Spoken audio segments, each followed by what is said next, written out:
Howdy, folks. Episode number 12, Future Motocross Radio coming to you. It's crazy to think we even have 12 going right now, but we got Mr. Sugar Shane. What's up? Tyler Kasha. Hey. Producer in the corner over there. And then we truly have a legend in the Legends room, Mr. Joey Savatgy. Howdy. How you doing, sir? Living the dream. And then we got Mr. Seth Rarick. I'm back. I think this is the third episode you've been on. Third time, 12th episode. So every 4 shows, I'm due for one. Yeah, it would have been higher, but you totally Should've been higher. bailed Yeah. on us on 2 of them. Yeah. The original he bailed, right? Oh, yeah. Yeah. Very first one he said he was coming. First and second. Honestly, it's not surprising. I'm trying to make up. I'm trying to make up for it. That's all I'm here. It's not surprising. I'm in He- debt he- to you for life. He was too busy doing TikTok videos. Dude, Yeah, exactly. Apparently. It's gone downhill. In the last year and a half, he's gone downhill. I have gotten soft, dude. This is actually an intervention. We're all here to Yeah. support you. The podcast was just a plot to get you here. Well, it's great to have you guys with us on this episode, man. We truly appreciate you taking time out of your day to come up. Got a lot to talk about in this episode. We've got some team stuff going on, some changes there, things that we talked about in the last episode that are now finalized that I can explain.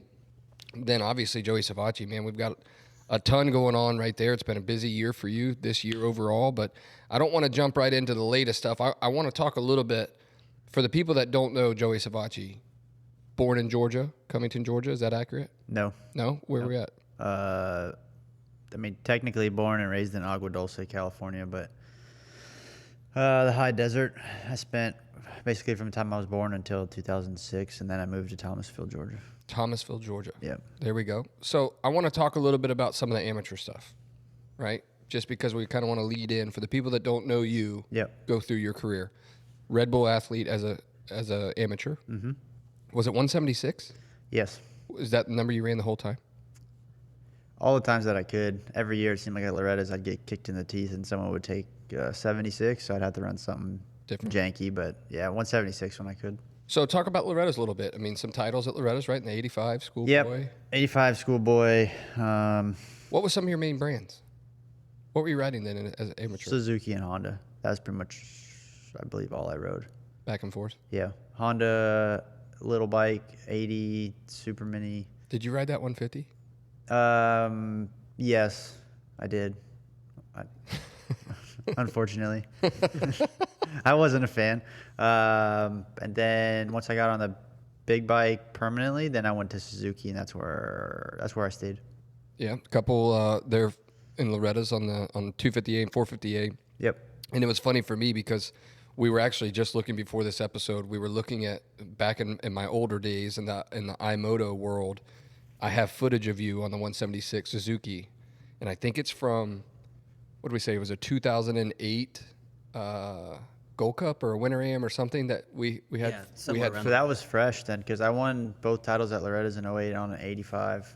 And then obviously I was on the 125 at the end of 08. So I must have been towards the end of 08. Yeah, it was probably 08, 09. If it was Gold Cup, then yeah, it's probably winter time, which is after Loretta. So yeah, that makes sense. Yeah. Any significance to number 176? Honestly, no. I think that was the number that they gave me at my first race. I don't actually know though. That's as weird as that sounds. I've never been asked that question. That's And I mean, I guess I don't know. Mission accomplished. I'll be in the car. Yeah, yeah. Hang it up. Yeah. See you later. You're done here. So, Seth, how did you meet Joey? I actually didn't meet Joey until pretty much last year when we worked together. A little bit before that, though, when he, 2020 for JGR, right? Mm-hmm. So when he switched from JGR to the Rocky Mountain team, he moved to Claremont. Yep. And I was living in Claremont at the time, working for Eldon. So you mean to tell me that the Seth Rarick vault that knows every detail of every person that was ever created in motocross did not meet Joey Savatgy until last year? Correct. Well, he probably knows all his stats. Oh yeah. We crossed paths a lot, but yeah, I mean, never hung out or. I followed his career for sure. I never knew him personally. And I did meet him a little bit before. Like I said, when he moved to Claremont, I was living in Claremont, and he's actually neighbors with Coop. So I met him, I'd say, beginning of 21 or something, a few times. Is that after the marathon? Yeah, that'd have been about right. Yeah. Yep. And then So, towards the end of, fast forward, I don't know, 6 months later or something, and we're working together. So, Yeah. yeah, didn't actually get to know him really until the last year and a half or so. But Feels like longer. Well, we're going to go through a story right now, so at least you're here. You can hear it. Yep. You know, No. and go through some of it. No, I've always followed his career. Got a lot of respect for him. He's always been a bad dude. So that Loretta's titles would have been 12. 08, both 85s, 2010 Schoolboy 2. Yeah, I think I only have 3. I don't even know, honestly. In my opinion, I hate that place or that race. It was 285s and a schoolboy. 285s and a Schoolboy. Schoolboy Yeah. titles, but then the last year there on the Suzuki and 250A and 450A was third overall in both classes. Yep. Yeah. So that would have been right around 12, right? That was Because 12. so I went third, pro in 13. yeah, 13. So who would you ride for in 13 pro? I started the year with J-Star, Okay. JDR, KTM, and then that team folded halfway, or we finished Supercross, but it folded after Supercross. So how did that transition go? You were on Suzuki, weren't you, in the last year of Loretta's? Yep. I mean, to be honest, no it was, offer? yeah, that was the only option that I really had. You know, I had when I raced Loretta's, Zach Bell was on a Geico Honda.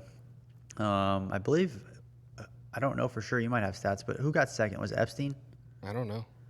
I didn't look at the second. won't- At that Loretta's race? Yeah. I don't know. Dude, I haven't heard that name in years. I know. I didn't Dylan even Epstein. Yeah. I remember Bell was on a Geico bike, and I was like, all right, well, I'm not going to beat him. Like, he's on the bike, like a Factory, yeah. basically. Eli, I feel like, kind of ruined that. That he's the one who really brought out the factory bikes at the amateur level. I know people say Barsha did, but I mean, I was around Barsha a lot, so I know that the stuff that he had at the amateur level was like good, but it wasn't the factory stuff. And then obviously by that point, like when I raced Zach, it was a joke. Like we weren't even on the same track. And then I believe Epstein beat me, but he also had some pretty good help from Cowie. You know, and my bikes were good, but just wasn't better than them. Yeah, confirmed. Bell and Epstein. It was Epstein, yeah. And was this the time when Suzuki was kind of Rolling back support. Yes. I believe so. Was Cole Gress still there at that point?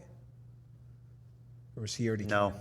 he was Yeah. gone. So basically, from what I remember from the outside looking in, once Cole left, or I don't know what happened there, Suzuki's whole Yeah. amateur program went. It kind of went, downhill. yeah, a little bit.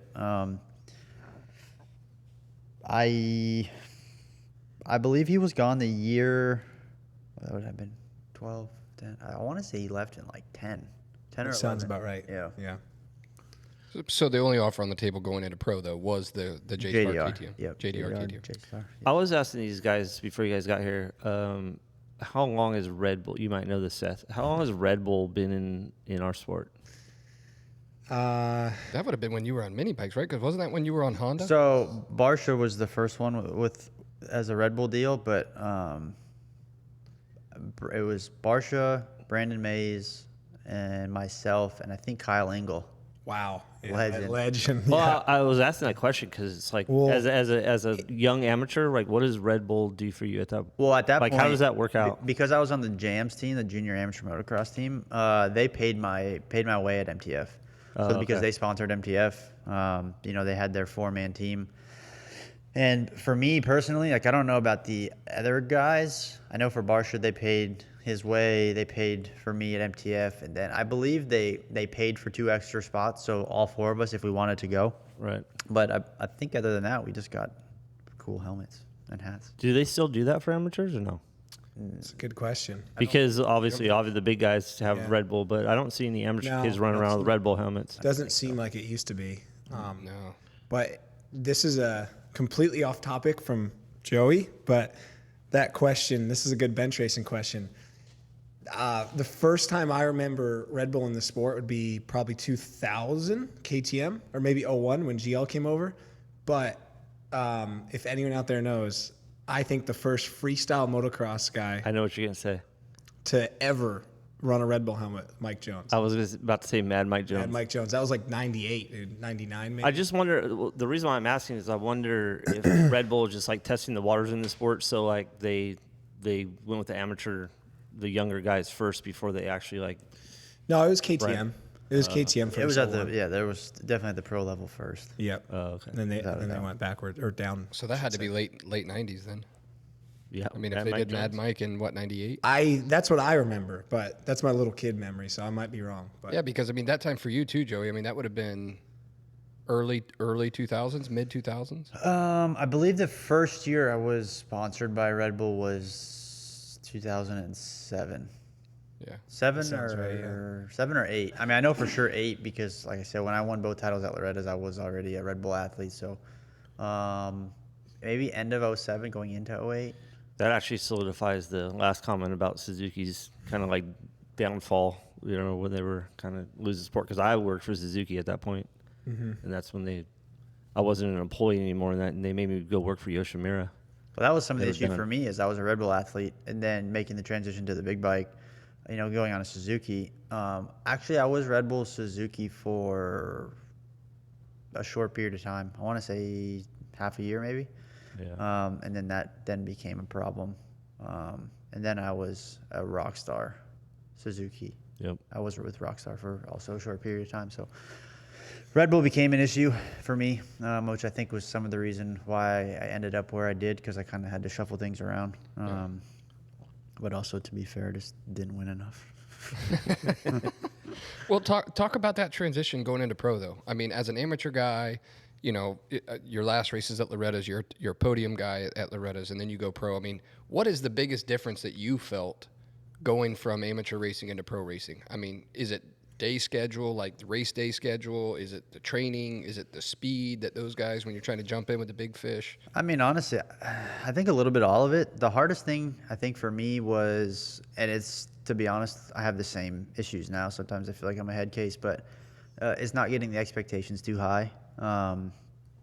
Like it's easy to step into something and then get a feel for it, and automatically, your trajectory goes from down here to just straight up.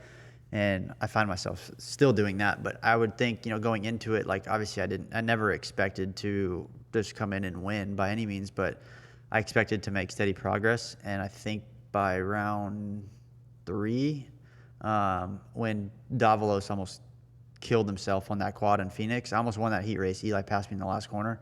Like for me, that was a little bit like I was making the transition and I was getting better.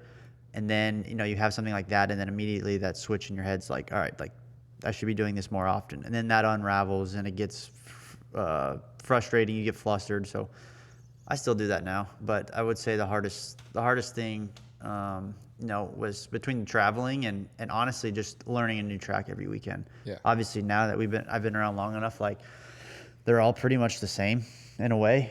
All jump wise, everything's kind of similar. It just the breakdown's different, how tracks develop and everything. But the hardest thing for me at the beginning was just feel like by the end of the night, I was like, all right, I kind of starting to figure the track out, and then it's over. Then you go to the next weekend and have to do it all over again. So that was So first 4 races of 13, you go West Coast on the KTM, and Anaheim 1 13th, Phoenix 9th, Anaheim 2 18th, Oakland 6th.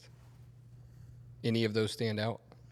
What you said, 13th, 9th, and then the 18th was at Anaheim 2? 2, and then 6 at Oakland. I murdered Martine there. Well, actually, he murdered me, but it was my fault. So I got a pretty good start. I want to say like top 5, and it was just right-hander, and it was on, off, and for whatever reason, it was opening lap, and I went on, and I kind of clipped the on a little bit, and like I went to go hit the off, but got wheel spin and kind of clipped the next off, and Martine jumped straight into the back of me and yard sailed, and I don't even think I finished that night, actually. 18th, you said? 18th. Was there 20 at that time or 22? I think there was 20 at that time. Yeah, so that makes sense. Martine was probably 19th.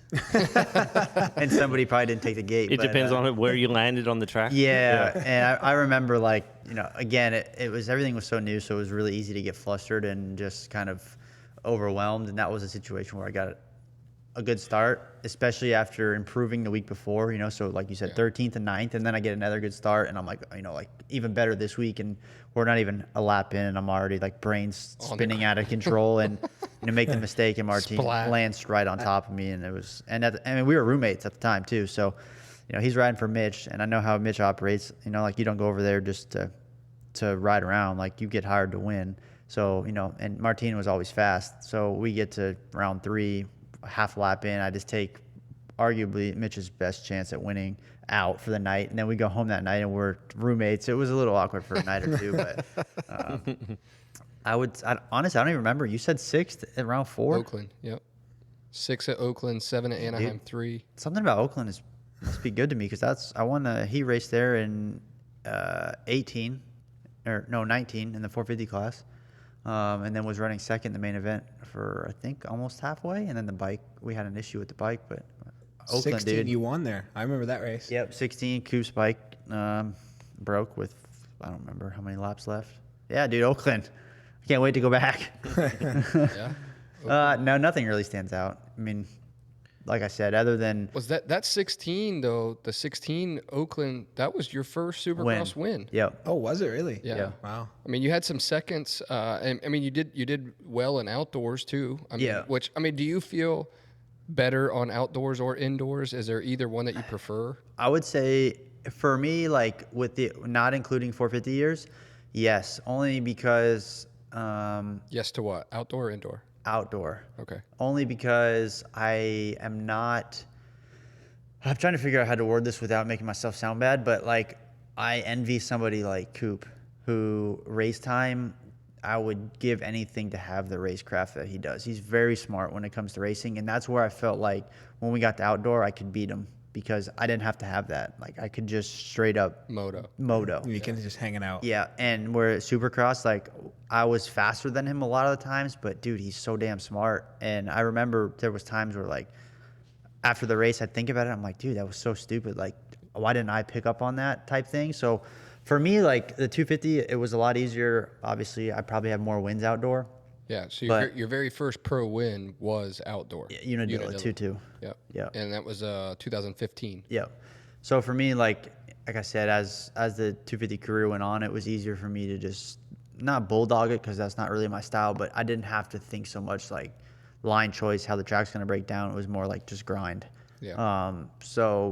And I'd like to think that I've gotten better since then. But I mean, at the end of the day, like I still look at somebody like Coop and try to watch video and just understand how his brain works, to be honest, because I would argue that he's one of the smartest guys come race time. And, Well, let's not give him too much credit.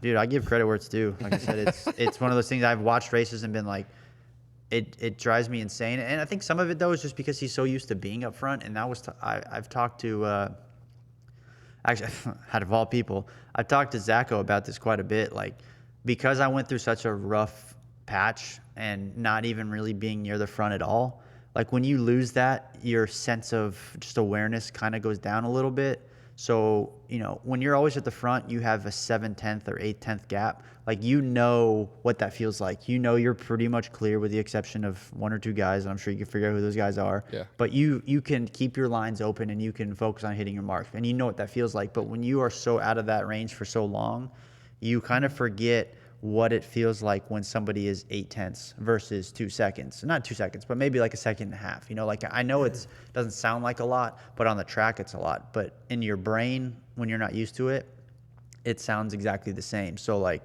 the perfect example for me recently was Cardiff, the first moto, when I was running second and had a probably almost 2 second gap to third and made that stupid crash. It was me getting flustered because I'd made a mistake in the corner, but it sounded like they were so much closer to me. And, I haven't spent that much time at the front in the last couple of years. So I've lost that sense of, how big of a gap do I have? Am I okay to make a mistake, and do I have time? And so for me, I mean, World Supercross was really good because it forced me to basically take a deep breath and try to be more aware of what things were. And honestly, like, I think had I not learned from my mistake at round one, I think Kenny would have beat me hands down in the last moto in Australia. But by the time I got there, I was more comfortable with being at the front.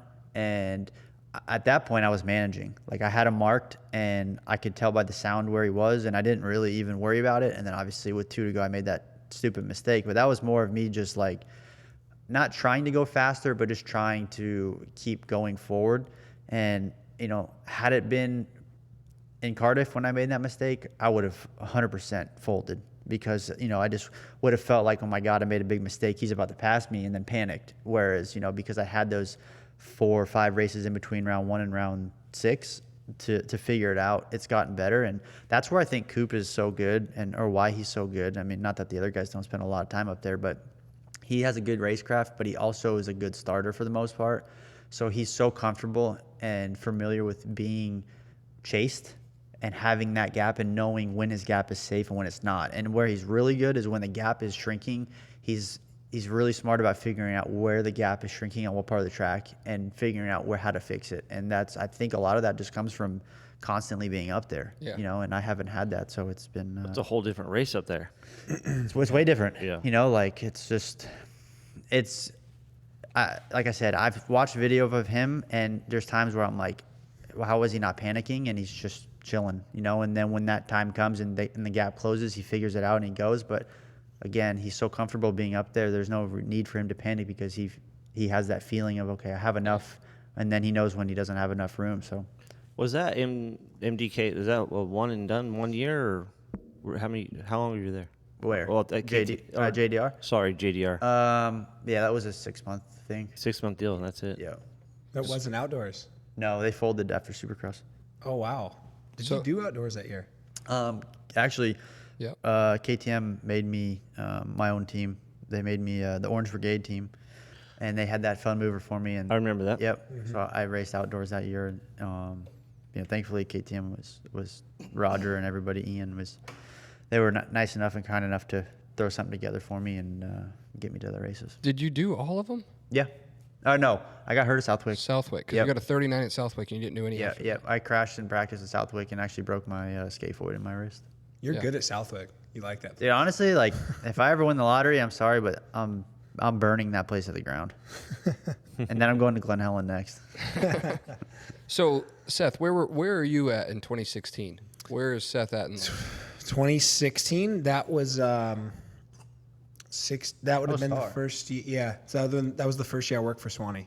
Okay. That was I think it was the first time I was on the show when I was kind of telling a little bit about my story. Yep. So that would have been the year. So 15, I raced still, and that was my last year racing. I didn't know it at the time.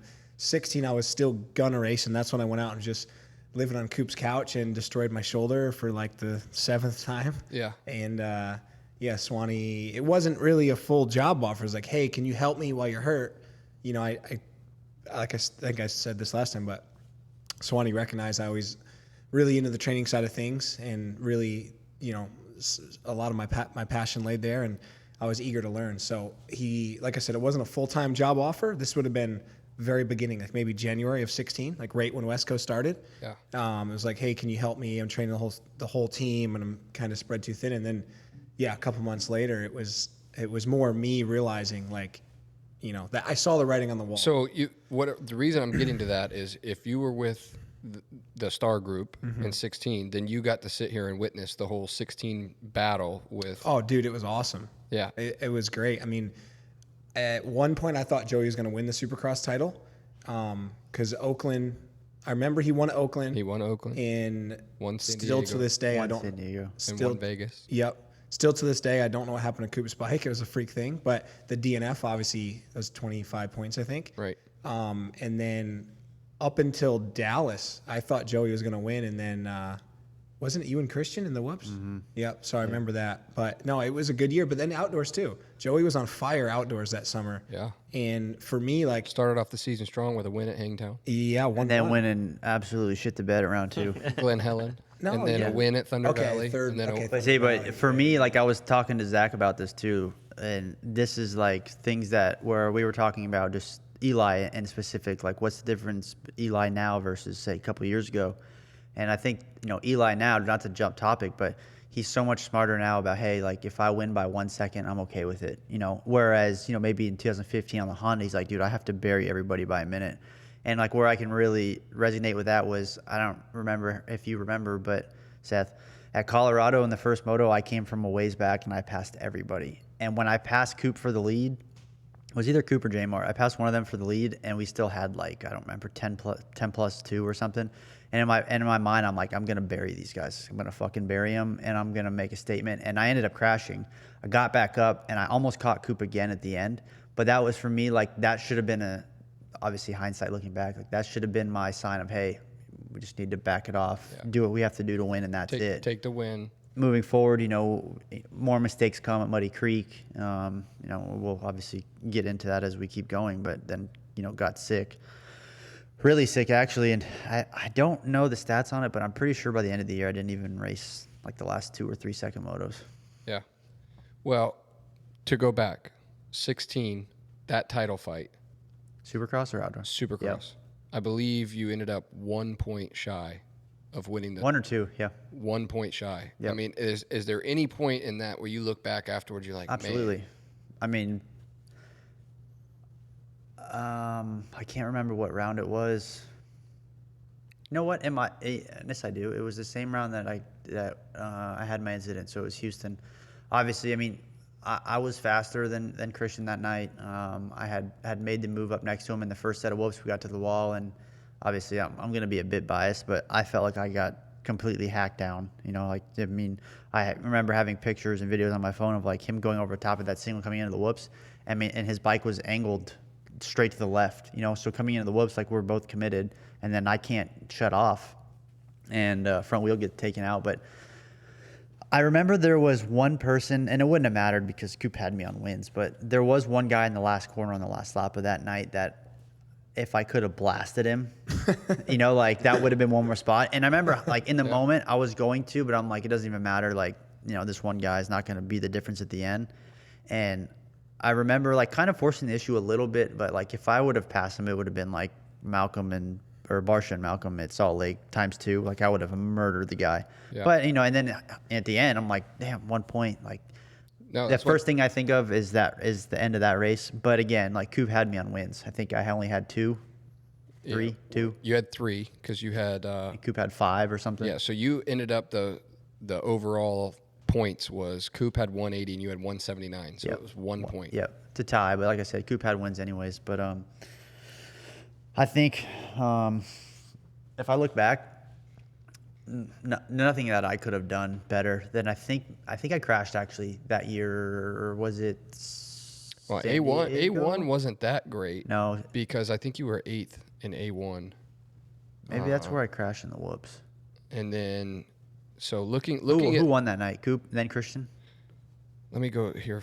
So A1 was 8th, San Diego 2nd, Anaheim 2, 4th, Oakland you win, Glendale 3, San Diego 2 you won, Arlington was 10th, and then Santa Clara 3rd, and then Vegas you win. Yep.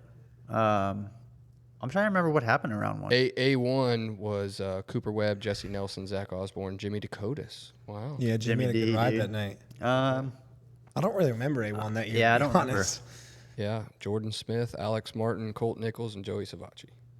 That's up to where you were there, but That's tough. I don't know. overall, I mean, that 16 year was It was a great year. title. I mean, for title me, contending. like that was not a turning point, but that was big confidence for me going into 17. Were you riding for Mitch Yeah, that year, 16? So I rode for Mitch every year in my lights career except for the first. Well, I guess technically the second, okay, because you didn't do Supercross in 14. nope, I got hurt.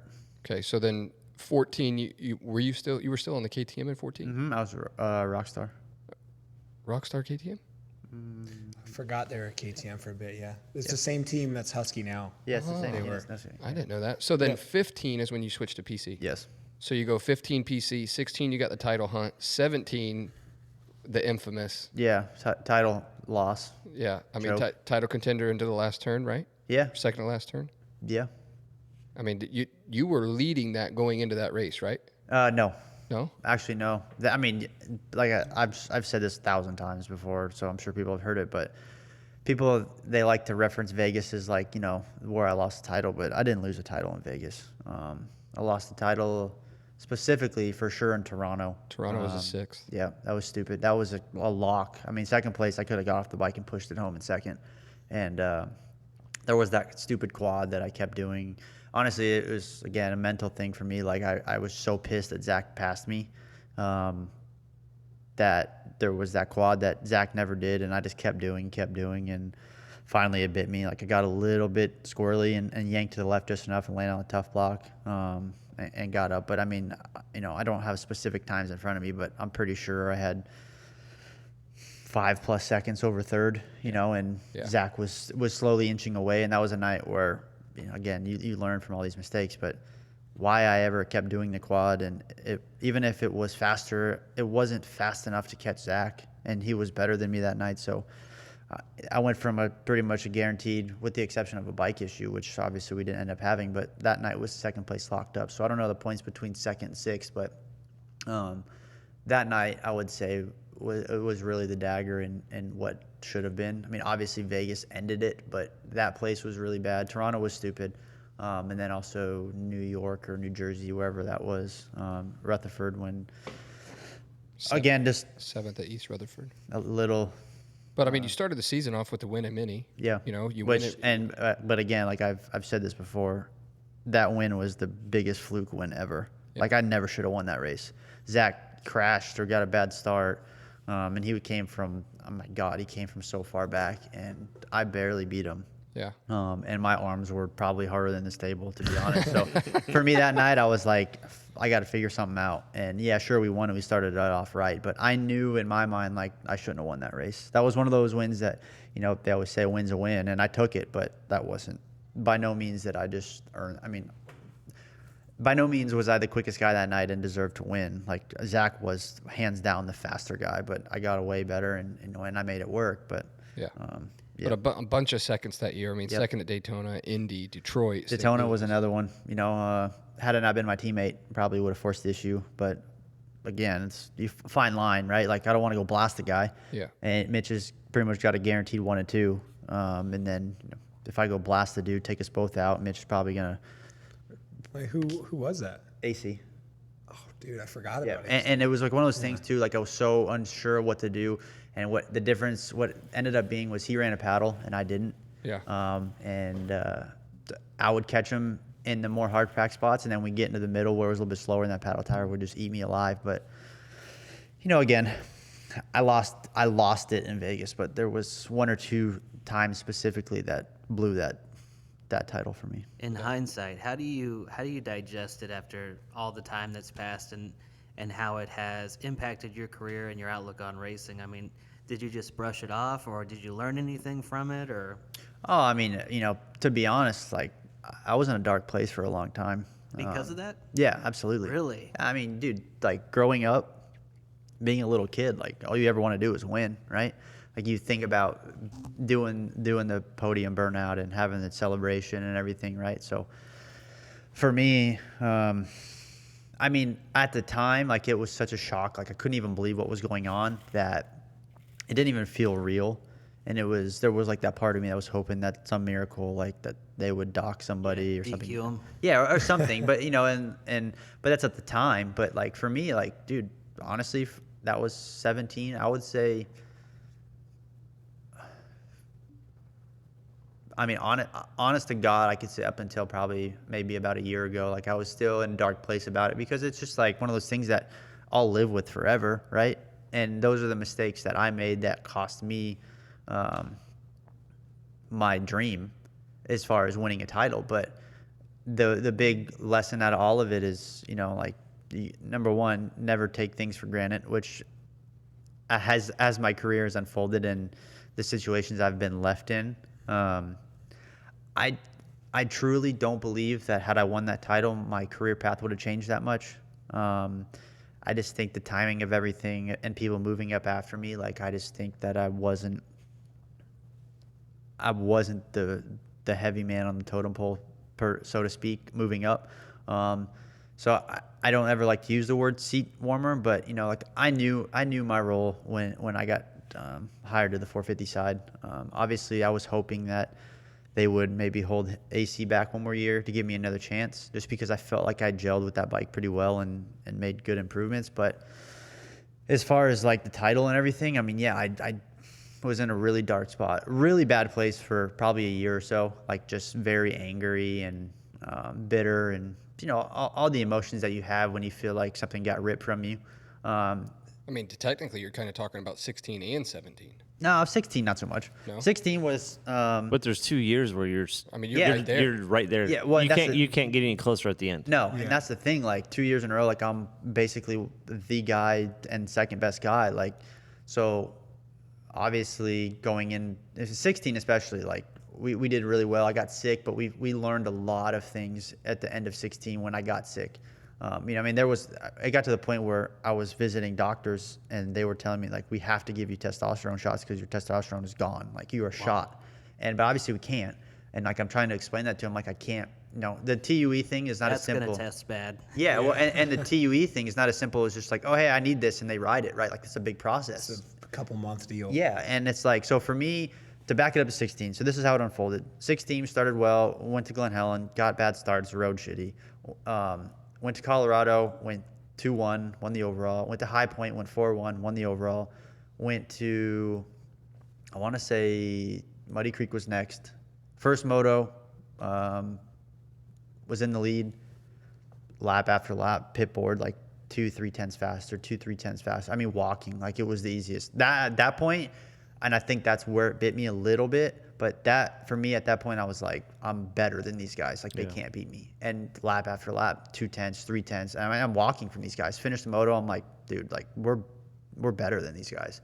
Go to Moto 2, another good start. Stupid mistake for first lap. I think I tipped over. Like, around the left-hander, my handlebar clutch caught the dirt mound. Obviously, clutch pulled in, tipped over, got up. I'm like, it's all right. Like, we'll keep going. Got up, made a couple passes, crashed again. And it was a hot one that day, and I had already kind of not buried myself, but because I was in that mentality of like, I'm better than these guys, like I kept going instead of trying to maintain during the week. And I had already started to dig myself in a hole. And then that race, I remember specifically at the time, it felt weird, but then looking back on it, everything makes sense. Second moto, like, I don't remember what I got. I think I went 1-7. At which one? At Muddy Creek. Muddy Creek. I have to look. Let me look it up. But I remember You're talking about 16. Yes. Well, I'm backing up to 16, leading into 17. And so second moto crashed. I want to say I got 7-something, but I remember pulling off the track and like almost blacking out just because like I was so mentally, like exhausted from that moto, but physically like I felt like my body just gave out. Like Depleted. Yes. And from that point on, I was never the same person. Yeah. If you look at the results from 1-7. 1-7. So you never you just couldn't recover from it. No, because then you know what I did that week? Hammered. I mean, honestly, I did. I was so pissed because that was a weekend that I was fast. First moto, probably easiest win of my career. Second moto, stupid mistake. So, you know, I get home and I'm pissed off and hammer all week. It's hot. Back at the farm, hammer. Jeannie's, you know, grilling me. And what was next? Redbud. First Dude, moto you had get a big one at Redbud. Yeah, first moto gets second behind Coop. I remember pulling off and telling my mechanic, hey, something's wrong. Like I followed Coop that whole moto and I, for the love of me, could not go. Like my body was telling me to stop and like my energy levels were just not there. But I remember following Coop and the whole moto because we weren't very far apart that entire time. And I remember like every lap I'd come around, especially like around the 23-minute mark, telling myself, dude, like, let's go. Let's go past the guy. Let's drop him. Let's make a statement. And every time I would try, my body would just stop. Like I literally physically could not go. So I remember I pulled off and I got second and everyone was like, yeah, that was good after last week. And I'm like, dude, something's wrong. Like something's not right. And then second moto, you know, another stupid mistake. Or I want to say opening lap. 16th. Yep. 2/16th for 7th overall. Yep. And I remember make the left, drop down the hill, past or mechanics area.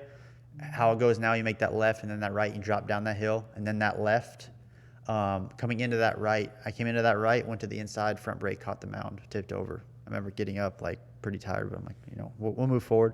Came around, that same drop off, missed my back brake and jumped down the hill, landed straight into a pothole and basically rode the front wheel into the corner and annihilated myself. I remember laying there for a while, like trying to gather everything that was happening and then getting up, finished whatever you said, 16th. Yeah. But like I said, from the second moto of Muddy Creek on, that was the end of it for me. Like I said, I had a lot of good first motos, I'm sure. Like the next couple of rounds were pretty good. Yeah. Or decent. Redbud was, or Southwick. So not Southwick. Yeah. I crashed. Southwick both motos, was Southwick. 10-11 for a 9th overall. And then Spring Creek was 4th overall, but it was a 4-5. Yep. And like I said, So you were smoked after the first done. motos. Yep. Yeah. So 16 just kind of gassed you a bit. Yep. And- But then, like I said, going into the off season, so we learned a lot of things about like my body's allergic to a lot of things that I was eating and taking, and so then going into Not 17, knowing it. exactly. Yeah. And then on top of that, just basically grinding, old fashioned, just more is better. So we had learned a lot going into 17, and then we get to 17 and have the fluke win, and or at least in my mind it was fluke because, like I said, I didn't deserve it by any means. I don't I think. agree with you though. I mean, if the situation presents itself, a win's a win. Yeah, a win's a win, absolutely, and that's and that's kind of what I kept telling myself. But I knew deep down like I wasn't the better person. Yeah. But But then you're still in a title fight. yeah, we're still in a title fight, right? So we keep going and we do our thing and go to Vegas. Knock off a bunch of seconds. Yep, we're 1 point behind Jordan, 1 point ahead of Zach, or tied with Zach. I don't remember. But basically, it was a winner take all in Vegas, and once again, whole shot, first lap, come over finish line, make a right, wash out. I remember getting up like, dude, there is no way that I'm doing this right now. Get up, Jordan's in front of me. I'm following Jordan, like just honestly at this point, buying my time, buying my time. And I remember oh my God, that was had a probably massive one. dude. That was probably one of the ugliest crashes I've ever seen in my entire life. Yeah, And I remember watching him cartwheel through there. I'm like, dude, he's dead. Like that guy's gone. And just miscommunication on the pit board and being so in the moment and getting too far ahead of myself. Yeah. Just caught off guard. And so again, leading in 17, felt like I was the man. We had fixed the issues. Started off, kind of struggled, but then we figured it out. And being where we were going into the last round, like I personally felt like we should have already had it wrapped up had I been smarter. And then obviously 17, the last lap, 2 corners to go, lose that. Then go through outdoor, struggle with struggle with myself with the motorcycle, then have the opportunity, go into 18. I just don't believe that 17 outdoor wasn't terrible though. wasn't good. I mean, you rolled off the win at Thunder Valley, the win at Spring Creek, the win at Washougal.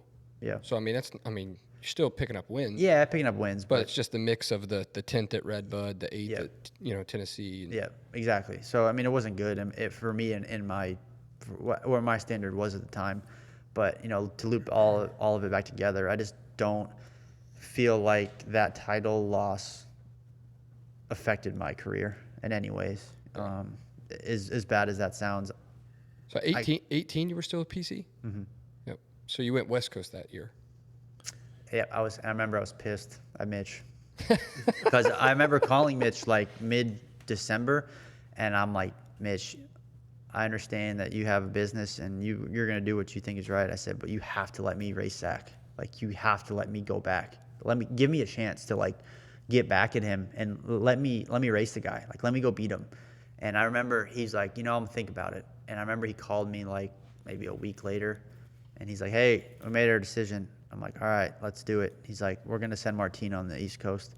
And I remember like for a week or two, like I didn't even talk to him. I was so pissed because for me, it was like, I understand he felt whatever his decision was, like Mitch made his decision because he's the boss and that's what he felt like was the best. But for me, it was not a slap in the face, but I was so bummed because I'm like, dude, give me a chance. Like I made a mistake, but let me fix it. And he never gave me a chance to fix it. So for me, I was bummed because I didn't get the opportunity to go. Every boxer wants his rematch. Exactly. Yeah. And it's like I have 2 kids now, right? And my 3-year-old, like when she makes a mess, the first thing she does is she looks at me, she's like, sorry, Dada. And it's like, I want to give her the opportunity to fix it, right? So I'm not going to not let her fix it. Oops. Yeah. And I'm going to give her a chance. And so for me, I'm like, dude, I called Mitch, and he wouldn't change his answer. And I think a little bit mentally that kind of messed with me. Did Mitch feel you were because it seemed like back then the West Coast was like the more of the elite coast than the East Coast. So did Mitch just feel that you were the stronger rider out of? Yeah, that's where I was really bad. So Mitch always had these games a little bit that he would do and not tell anybody. Like he would bring guys out, and we would never all really ride together, but he would watch, right? And he'd see who's the most put together right now, like who's ready. And me being the mental midget I am, I couldn't show up to the track and sandbag. Like I can't do it. So when I would show up, dude, I'd hammer. Yeah.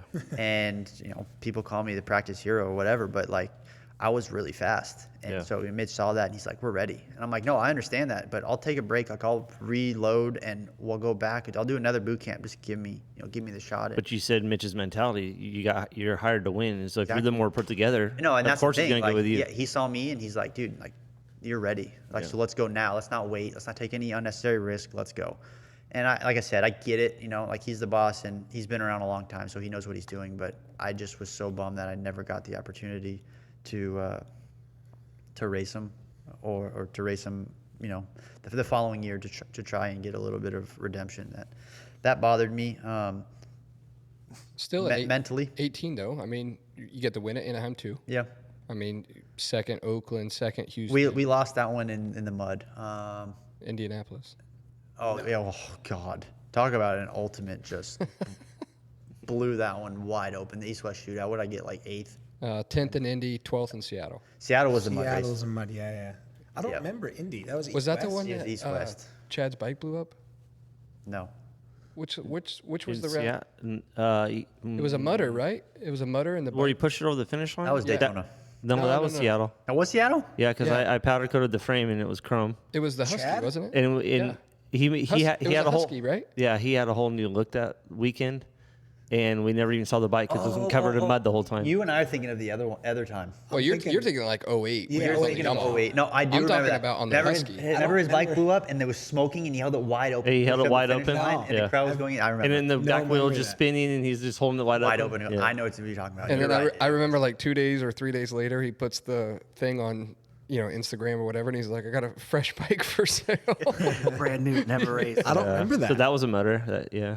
Yeah. Seattle was the mutter. Seattle was bad, dude. Seattle was bad. But again, they're mud races, right? So you either love them or you hate them. And I think I was second. I almost got the whole shot. And literally, like, it was the second rhythm lane, got a little squirrely, and went off the track. But because they'd been pushing all the mud, got pushed off the track, got stuck, couldn't get out. Yeah. And I literally was, the flagger was doing nothing.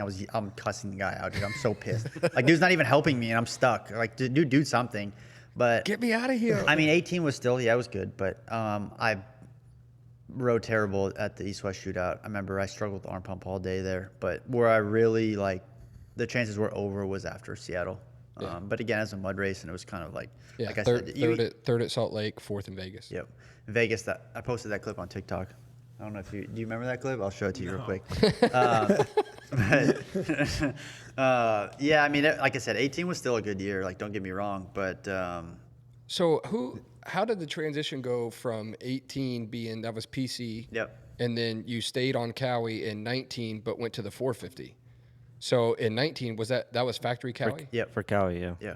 Okay, so factory Cowie in 19. How about that transition? What's that? J Mart. That was for fourth. I mean, last lap, I cleaned J Mart out in the last turn. And I remember, I took both of us out, and his bike's on top of mine. And I remember he's screaming at me. And the only thing I said the entire time was when I was picking the bike up, he's still yelling at me. And I said, sorry, man, I got to go. And I hopped back on the bike and beat him to the finish line.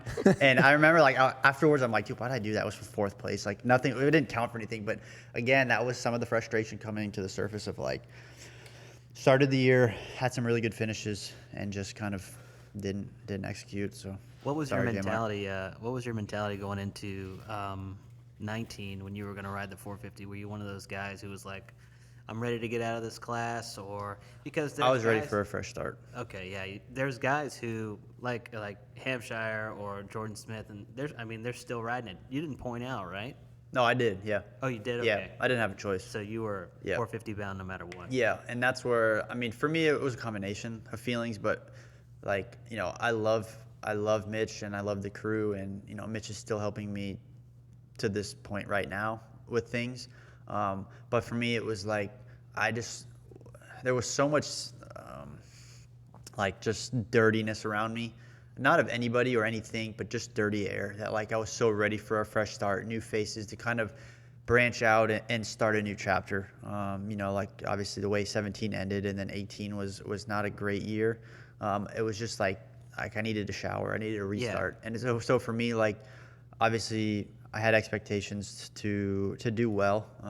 The biggest thing for me was hey, let's come in, let's see where we are at round one and let's build. But it was just I was so looking forward to it because it was going to be a breath of fresh air. Talk So- about round one Wait a on second. the 450. Oh, Round one, or are we talking about his debut as a nice, clean 450 rider at Monster Cup? Where you're not going to have any drama, nothing surrounding it. to be fair, like, God, I wish I was smarter sometimes. Dude, at the end of the day, like I said, I'm sure people heard this too, but yes, we're in a situation to win, right? And I know my teammates won the first two. We're literally sitting on the spin bike side by side before the third race, and I looked at Eli, and I'm like, do you care where I start? And he's like, no. I'm like, you sure? He's like, yeah, why would I care? I'm like, I don't know. I don't know, $1 million? Like, I know you got a lot on the line. He's like, no, I don't care. And I remember his crew chief at the time actually mouthed off a little bit and said, doesn't matter where you line up, we're getting the whole shot. And I'm like, okay. Is that Williamson? Talk about Mike. I don't know. Anyways, We're talking about Mike. so we get going. I get the whole shot. I'm leading, and we're closing. Like the laps are ticking down, and I'm tracking him, seeing where he is, and then he finally gets in a second. And I'm like, oh God, how am I gonna do this to where it's not too obvious? You know, like obviously I want to beat the guy, but I also like, you know, obviously I'm still bummed on the situation, but had the roles been reversed, I would hope somebody would do it for me, especially a teammate. Obviously, if somebody else, like I'm for sure not letting him by. But so we go like 3 or 4 to go, and then he gets in the second, and then 3 to go, and he's closing in. So like I'm trying to figure out what am I gonna do? How can I make a quote mistake, or you know, how can he get by me without it being too obvious? Yeah, you're like acting. Yes. Hey, so come around 2 to go, and It I'm was like, still pretty obvious. Like, how about I know. gonna act Let me this get to out? that point. So we come around, we're 2 to go. Not a good actor. no. 2 to go, come around, mechanic board. I'm like waiting for someone to be like, let him by. Like, give me an excuse. Nothing. And I'm like, Team no. initiative. Dude, first race with the team. Like, I could potentially win my first 450 or a moto in the premier class. But I could also take $1 million away from homeboy, and the team might be pissed. And wasn't a fan supposed to win $1 million? And a too? fan was going to win $1 million. You're in control. I forgot about Yes. that. So, dude, I'm like stressing at this point. Like the race is going on, but I don't even care anymore. I'm like, what do I do? So we're coming around, and I still don't know what to do. So we get to the white flag, and I'm like, I have to let him by. Like it's the right thing to do. I have to. Like, I don't think the team would have cared because I don't know if they necessarily made any money off that deal. I don't think they would have. But in my mind, I'm like, dude, be a team player. I'm the new guy on the team. Like, you don't want to be that guy. See, I would have just thought of Williamson's comment and just pinned it. Oh, well, trust me. Say, screw you, dude. Well, that's why he's like, yeah, I don't care where you line up. We're going to get the whole shot. So I remember like coming around the first corner, getting the whole shot, and actually smiling because I'm like, yeah, all right, for sure, bud. And so we come around white flag, and at this point, I'm like, they're going to write something on the pit board 100%. Come around, nothing. I'm like, damn, you guys put me in a hard spot. So You I'm come like, by, it's just all of a question sudden, all of a sudden it clicks. You go past the mechanics area, was that right? And then they went up into that bank left. And I'm like, dude. Wasn't it outside of the stadium? Yes. So I'm like, dude, outside the stadium. Yeah, nobody can I'll see let it. him by. No one's out here. Both, So, dude, and then I think it went up into the stands too. well, before that, it went up in the stands, and then you came down, and then went through the sand, and then went out and around. He So I'm thinks like, no one can see, but Yeah. the cameras. dude. So like in the heat of the moment, I'm like, oh, I'm genius. Like outside, no one's gonna see it. I made a mistake back there. Like, I stalled it. Whatever. Yeah. So we come around, like I get through the sand, I hear him, and I launch that signal. And I look back, and I'm like, okay, he's close enough. Like I can land and make a mistake. So I land, and I'm like, actually, you know what? I'm just gonna let him know, like I'm waving him by. So I land, I pull over, and I wave him by. And I remember I came off after the race, told him good job, came back, and Justin was like, he said something along the lines of like, dude, that was nice of you to let him by. And I'm like, what do you mean? And he's like, yeah, they showed it on the big screen. And I'm like, I was like, what do you mean? And he's like, dude, they have cameras outside. And I'm like, oh, you're right. I was like, damn it, dude. In my mind, like it was such a good plan because we're outside, right? The fans can't see it, but obviously, yes, I know there's cameras. But in the heat of the moment, trying to process everything, I was like, You should be thinking on riding. yeah. And here you are trying to figure out how you're going to Yeah, pull this off. and he's new to the team, so he doesn't want to like go over, jump, and look down at the bike like something's wrong Exactly. because then it makes the bike look bad. But then, okay, so then back up the year before when Marvin made the mistake and let Dungy by at East Rutherford and how bad they got bashed for that. Yeah. I'm like, I don't want to do that. So, like, I'm going to make a mistake, but no one's going to see it, like I said. And then come around, and Justin's like, yeah, dude, like, that was nice of you to let him by. Like, everyone saw it. And I'm like, obviously, like I said, at the time, it felt like a great idea. I'm outside, no one sees me, but then it just totally You could have backfired. just tipped it over in the corner because then it's all on you. Yeah, but I don't want that. It was like I wanted him to know, like, I did you a solid. Yeah. like I'm, Yeah. I got you. Like we're teammates. Like I'm gonna help you out if I can. Yeah. But I didn't want everyone else to know that. You So, weren't I gonna mean- like loop it out or anything. No, I wasn't gonna tip over because God forbid the bike doesn't start or something. Because I was still on pace to be on the podium for the night. Obviously, if I had won that moto, I would have got second overall instead of third. But I was still gonna be on the box, so I didn't want to take any unnecessary risk because I made money that night for being on the podium. But in my mind, like, So how big of a check did Eli write you for letting him buy the third to second bonus? He didn't get anything in writing. Nothing in writing. how big of a check are you gonna write me here today when I leave? I don't know what the amount was because I didn't look at the payout. I know the winner got $1 million, but I didn't see what second and third got. I didn't. Total on the night with everything, sponsorship and everything. I think it ended up being somewhere right around 40 to like 55,000, somewhere in that range. Like I don't remember exactly because there was some ideas tossed around of like how he could compensate and stuff. Yeah. So they at least take you out to dinner. Did he say anything? No. Damn. Nothing. It was cold. The rest of the year, No respect. No. Did anybody at Kawasaki say anything? Like on Monday or anything like that? To who? Me or him? Just you, like, To you, hey, I totally get you. Because, like, you know, Well, yes. See, that was the part that was confusing. Was like there was some people on their side of the team that like right away came up to you and was like, "Hey, we really appreciate that." yeah. But then, like, on the way to the press conference, like, I don't know, something switched. And then it was all like, nothing ever happened. It was, like I said, dude, But you went from, you would have got, if you won that moto, I would have got a win bonus, second overall bonus. Gear bonus was second overall that night, and moto win bonus, boot bonus. I mean, there was a lot of bonuses. but even overall, that dropped you to third. Third instead of second. And Cowie didn't give you the second place bonus. No. But, but that's something that I don't, for me, like we've talked about that before, like at the time, my agent and I never even wanted to ask them for compensation because I didn't feel like that was their responsibility. Well, Like, technically, they kind of left it on you. I Exactly. mean, if they would have Yeah. given you a let Eli buy board, and then didn't Yeah, compensate, that's then true. I That would would be pissed. on But them. they left it 100% to me. Like I said, they never were on the pit board. There was no communication. Hey, let him buy or anything. I just did that because I felt like that was the right thing to do. And had the tables been I turned. agree with that, though, man. Yeah. Like, Yeah. honestly. But maybe they didn't Everybody. care because, like you said, you don't know if they were making anything off that race or whatever. Yeah. So the only person you really helped out was Eli. Eli. You didn't really help out Kawasaki. No, that's what I'm saying. I don't. Because you guys were 1-2. Yes, we ended up being 1-3. 1-3, So maybe they would have got a. I don't Maybe know. they wanted you to beat them. Maybe I don't know. going into that last race, I mean, so basically you had, is it 20 minutes or 20 laps to figure out what you were going to do with allocating $2 million to two individuals, right? Before that, though, when you were on the bikes, on the stationary bikes, did you think, like, I got a shot at, laying the smack down on these guys and leading flag to flag? I mean, no. Well, yes and no. Like, obviously, I felt pretty good all day. Like, I didn't have Eli speed, but I think we qualified like third, fourth, maybe. And I knew that if I could get a start, like I could be good. Like I said, it's all ironic looking back on it because literally, like I said, we were closer than Seth and I apart on the spin bikes before the race, and I'm literally like, hey, do you care where I line up? Type thing. Like, I don't want to interfere with your race, and then 30 minutes later, not even, like, I am the only one left to interfere with his race. And like I said, it was kind of ironic how things turned out, but I never expected Cowie to. I just want to go on record. I never expected them to compensate or anything because I didn't feel like there was a responsibility. Like the only person that really benefited that night was Eli, and I felt like it was the right thing to do. Would I do it again? For him, that would be tough. But I still, at the end of the day, I feel like that was the right thing to do.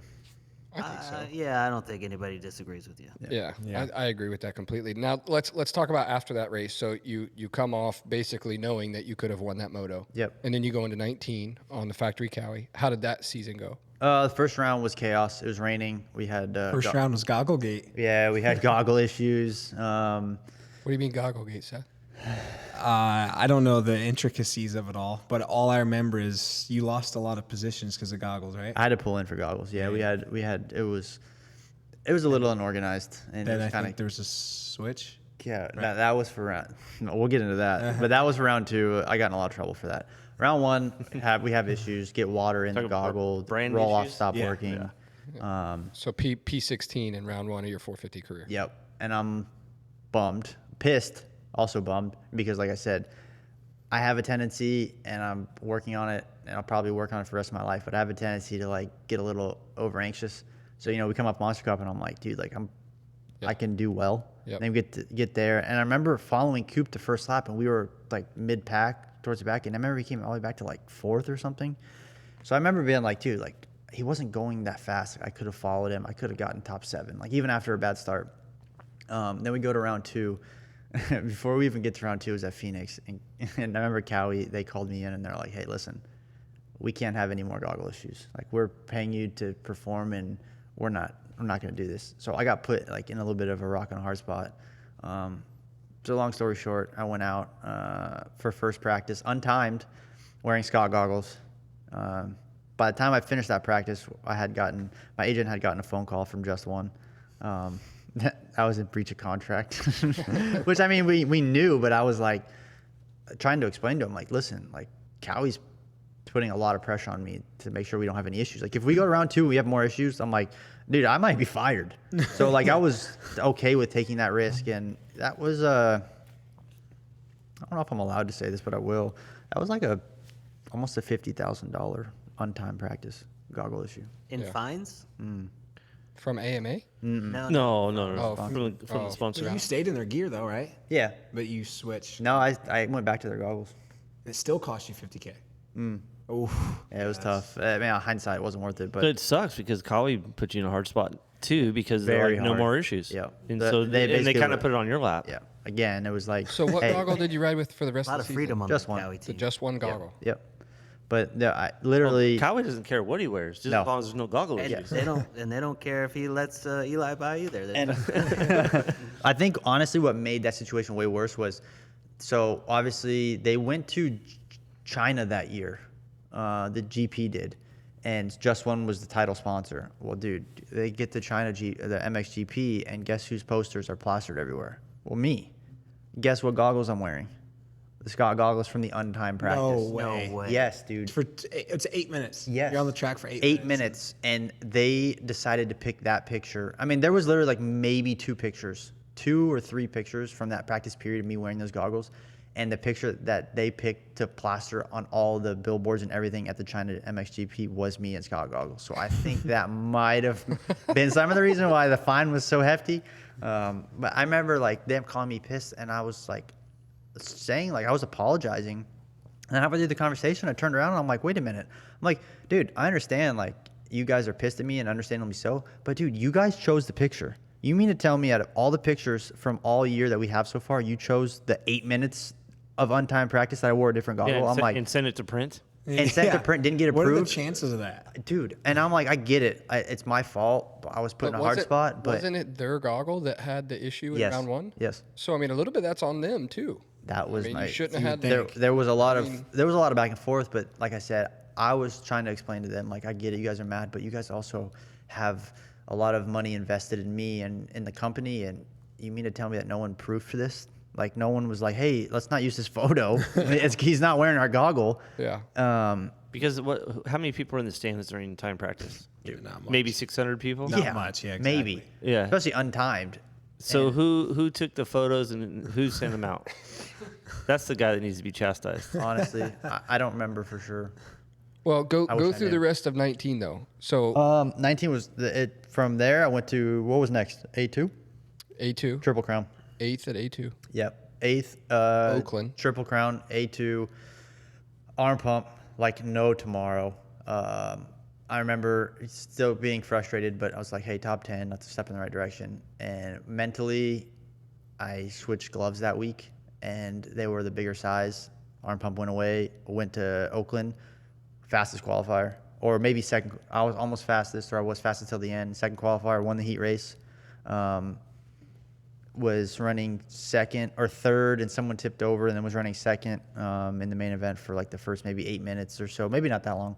And then I remember the bike, we had our issue, but I remember like pushing the bike back like we're in a good spot. Yeah. Like, we're figuring this out. Yeah. And then again, back to what I stated earlier, I tend to get a little over anxious and sometimes black out. But as good as that was, it was bad for me because then the expectations went from down here to the moon. Yeah. And I'm like, I should do this every weekend. So then what was after that? San Diego.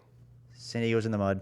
7th at San Diego, then Minneapolis 4th. Minneapolis was a race that I, again, due to the inexperience in the 450 class and also that racecraft I'm talking about, if I had Coop's racecraft that night, I probably would have won the race. I was gonna say that should at least been a podium. It was at least a podium. I remember that race. But I led that race for a long time. I want to say like Yeah.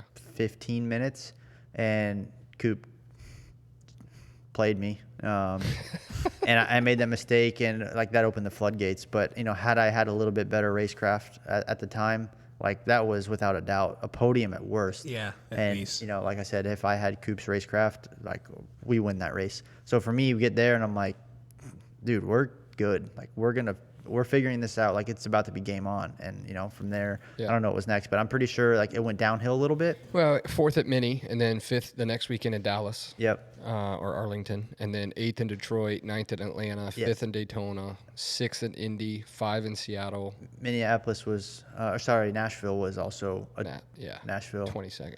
Not fastest qualifier. Passed Coop in the heat race, passed him, won the heat race. Running second in the main event, catching him. Well, Kenny's pushing me, but we're both catching Coop and washed front end out, popped the shoulder out, but it went right back in.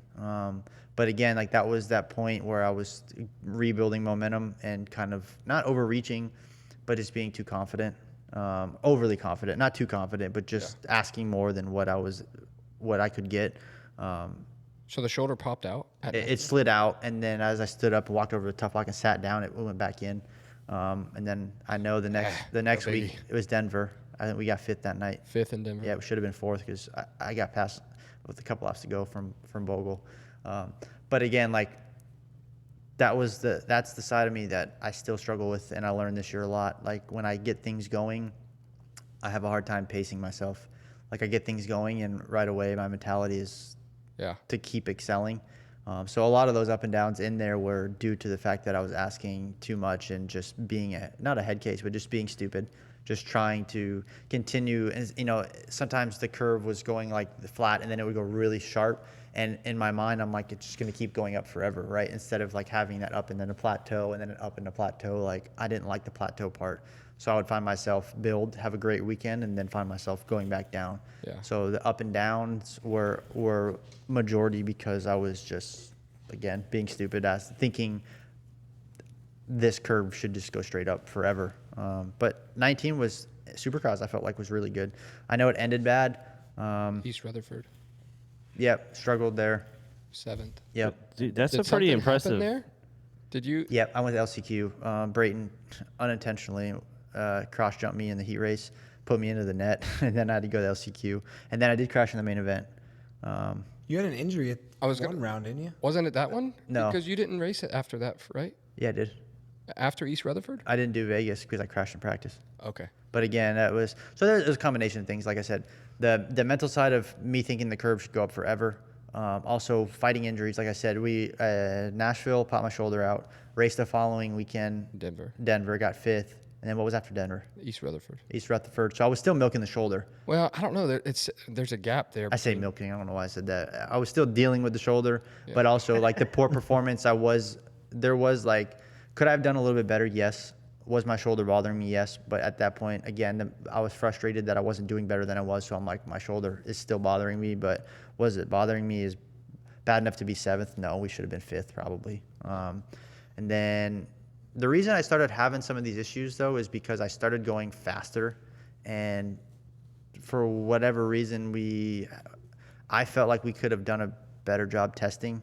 And like I said, for whatever reason, we didn't execute on my end or I felt like their end as far as testing properly and getting the bike to adjust with me. So the bike had a 51.0 in it, and I was trying to do 50.5s. This is an example. So I'm asking more than the bike was really set up for. So a lot of these mistakes that came was because I was in funny spots. So I was too deep in the stroke in between jumps, so I was getting these weird pulls. And the bike was just not riding where it had been riding when I was going a little bit slower. And, again, hindsight, I wish I would have maybe made a bigger stink and tried to get more testing in. But the Nashville crash was a little bit my fault. A little bit, I think we were too soft. East Rutherford crash was just because I genuinely was having a hardish time holding on.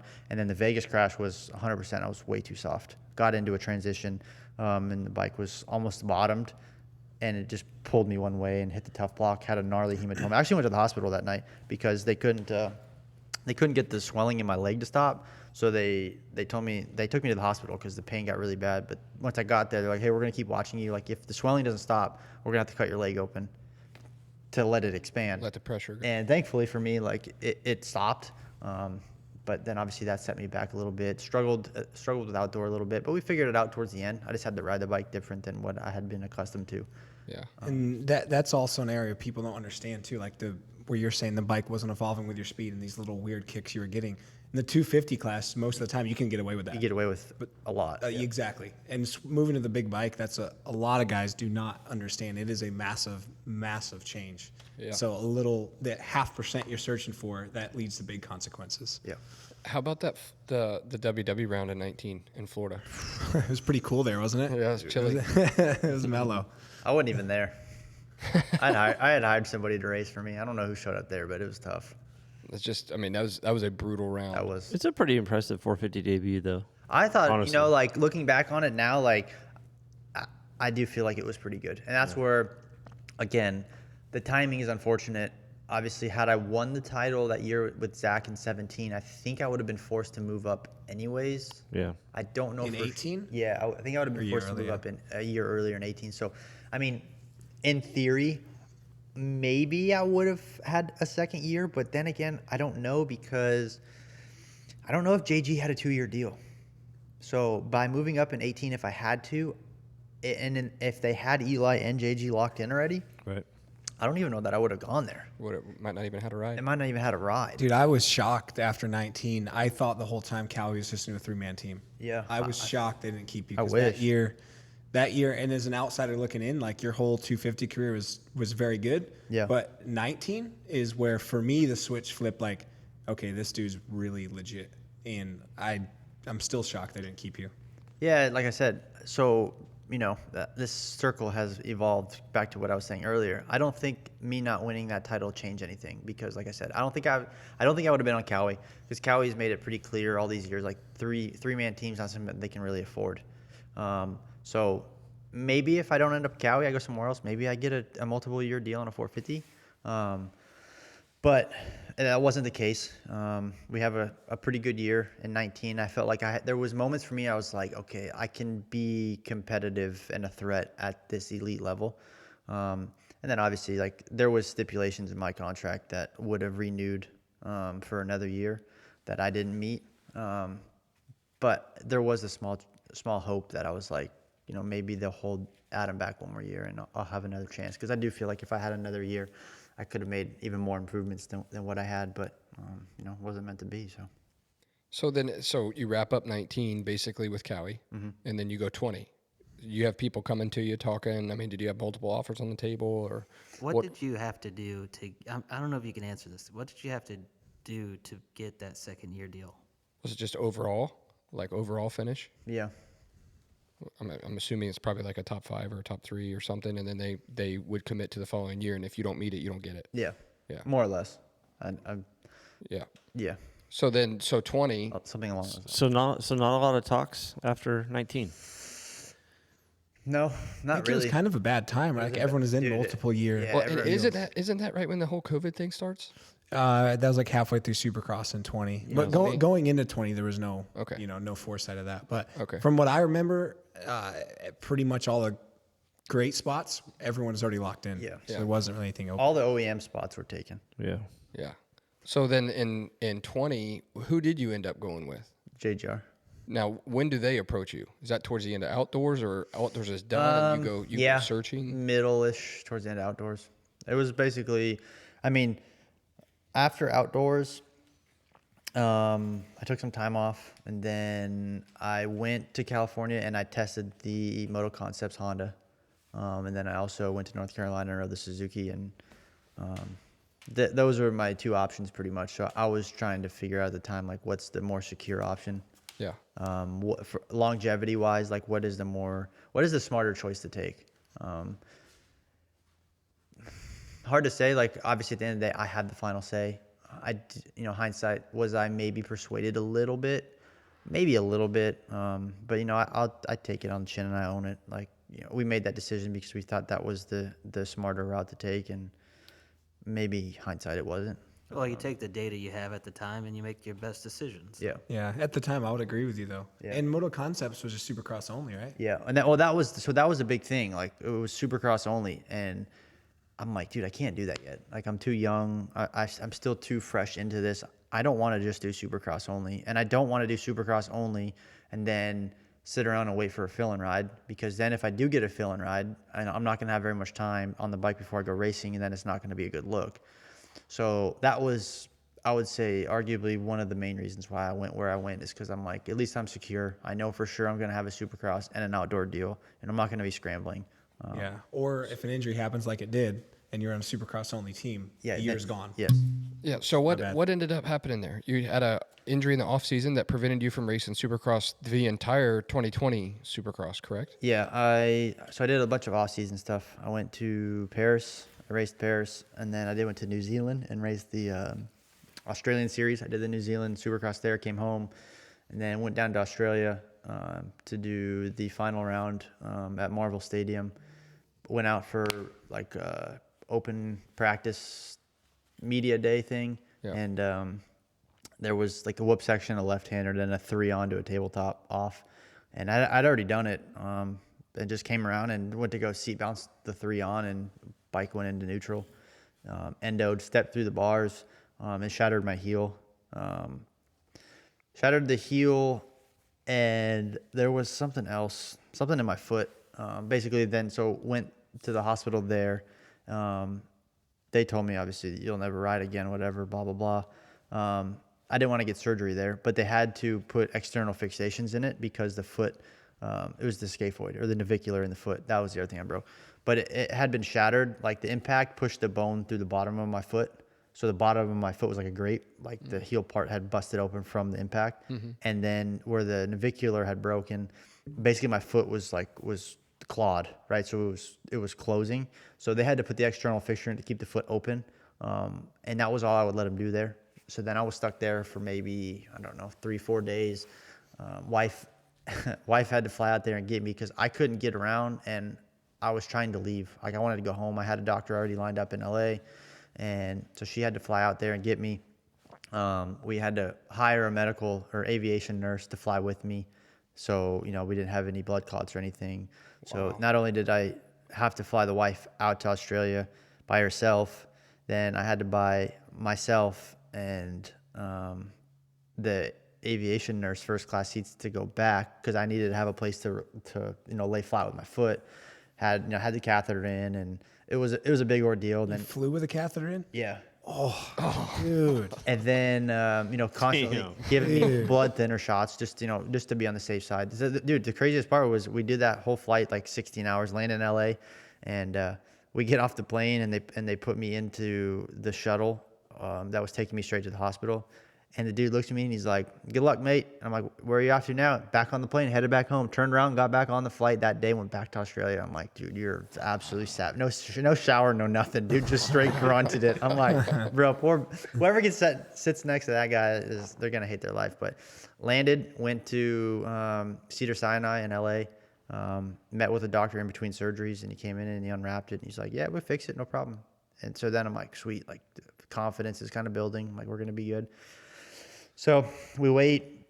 They bring me back for surgery, and it's like 2 p.m, and it's supposed to, it's a couple hour surgery. It's supposed to be out of there by like 6-ish.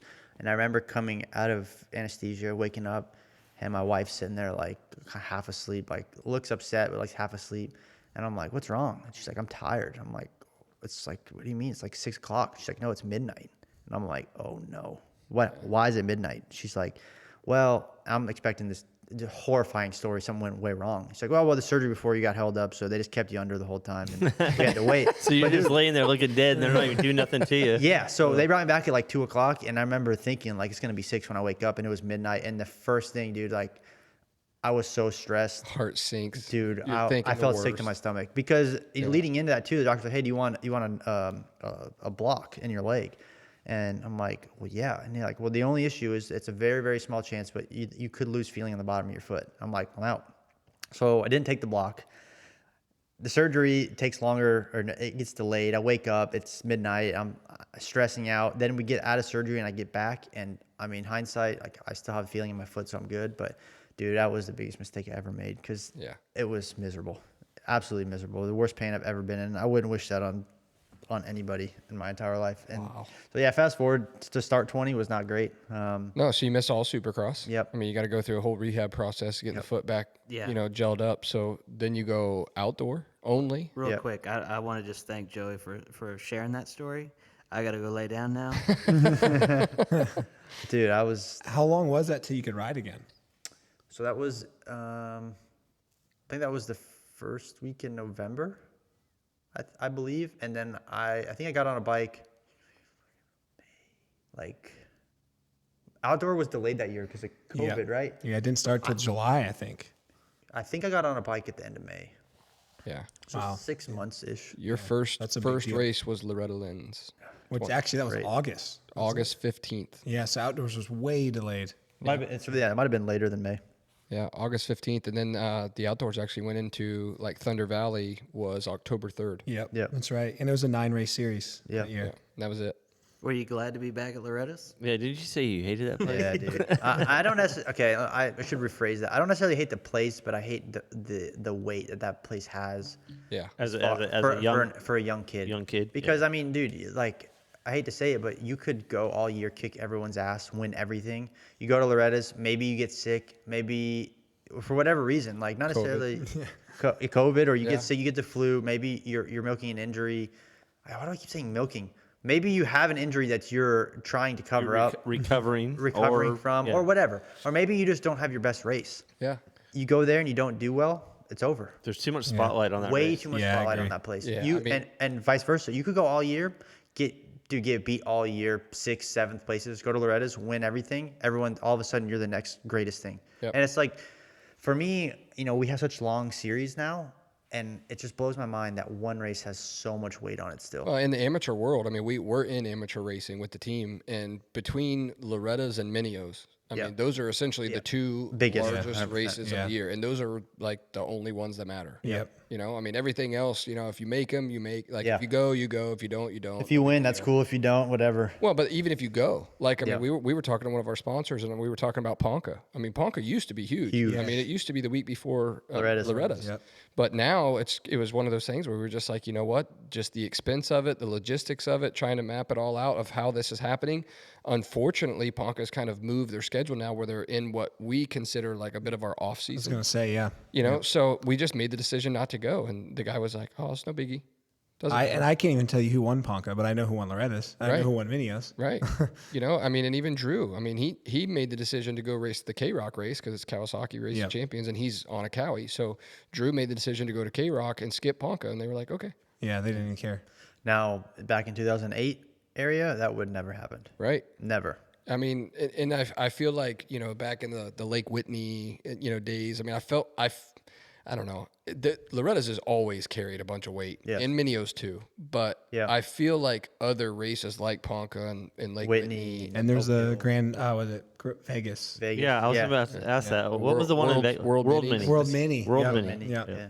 Yeah, those were huge, but I just for whatever reason, I think Minios held a lot of weight though because you had two different things, right? You had a Supercross and outdoor, so you could kind of get a feel for how people were, and that was back to when you actually had whoops. I was like, gonna does say, Minios that have was whoops now? No. Yeah, we it actually was we a talked real- about that. We were Dave Dukey and I were watching a video, the one that you have. I have footage of you on back in the iMoto days, and we did a Supercross highlight, and I was like, "Look, there's a whoop section." Yeah. Dude, And that was like 08, almost like 09. a real Supercross track. Now it's so just, lame. Yeah. Yeah. Are you too young to have ever done the TT? Yeah, that was definitely before your time. Yeah, Oh, probably okay. before me. Last year they did that was like what 01 probably, Yeah, 02, I guess not that far off. Yeah. because Davey was on 80s, I think, I Oh believe, yeah, definitely was before my time. or maybe it was on 125s, but that's a while ago. Yeah, I mean, I feel like when we go through the whole thing, you talk about turning pro in 2013, right? So you, coming up 2023 is going to be a 10-year career in the sport, and I mean that's a pretty good career, right? But at the same time, you're only 28 years old. Yeah. Right. You turn 29 in February, don't you? Yeah. Yeah. I had to think about that.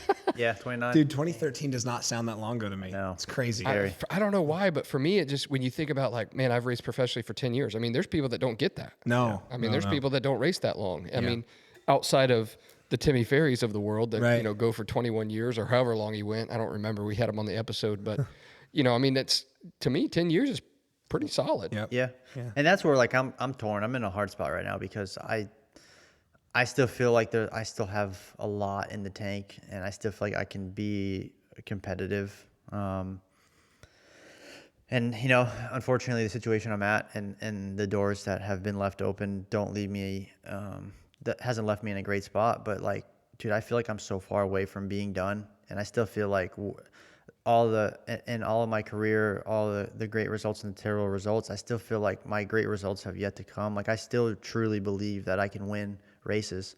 Yeah. And it's hard to be where I'm at because, like there's that part of me that's just like a little bit not upset, just like bummed that I can't just get one more chance, on a factory team. But there's that other part of me that is using that as fuel. And, I've gone down the path of poor me, like why me, blah, blah, blah, but it doesn't do shit, Yeah. So like, Yeah.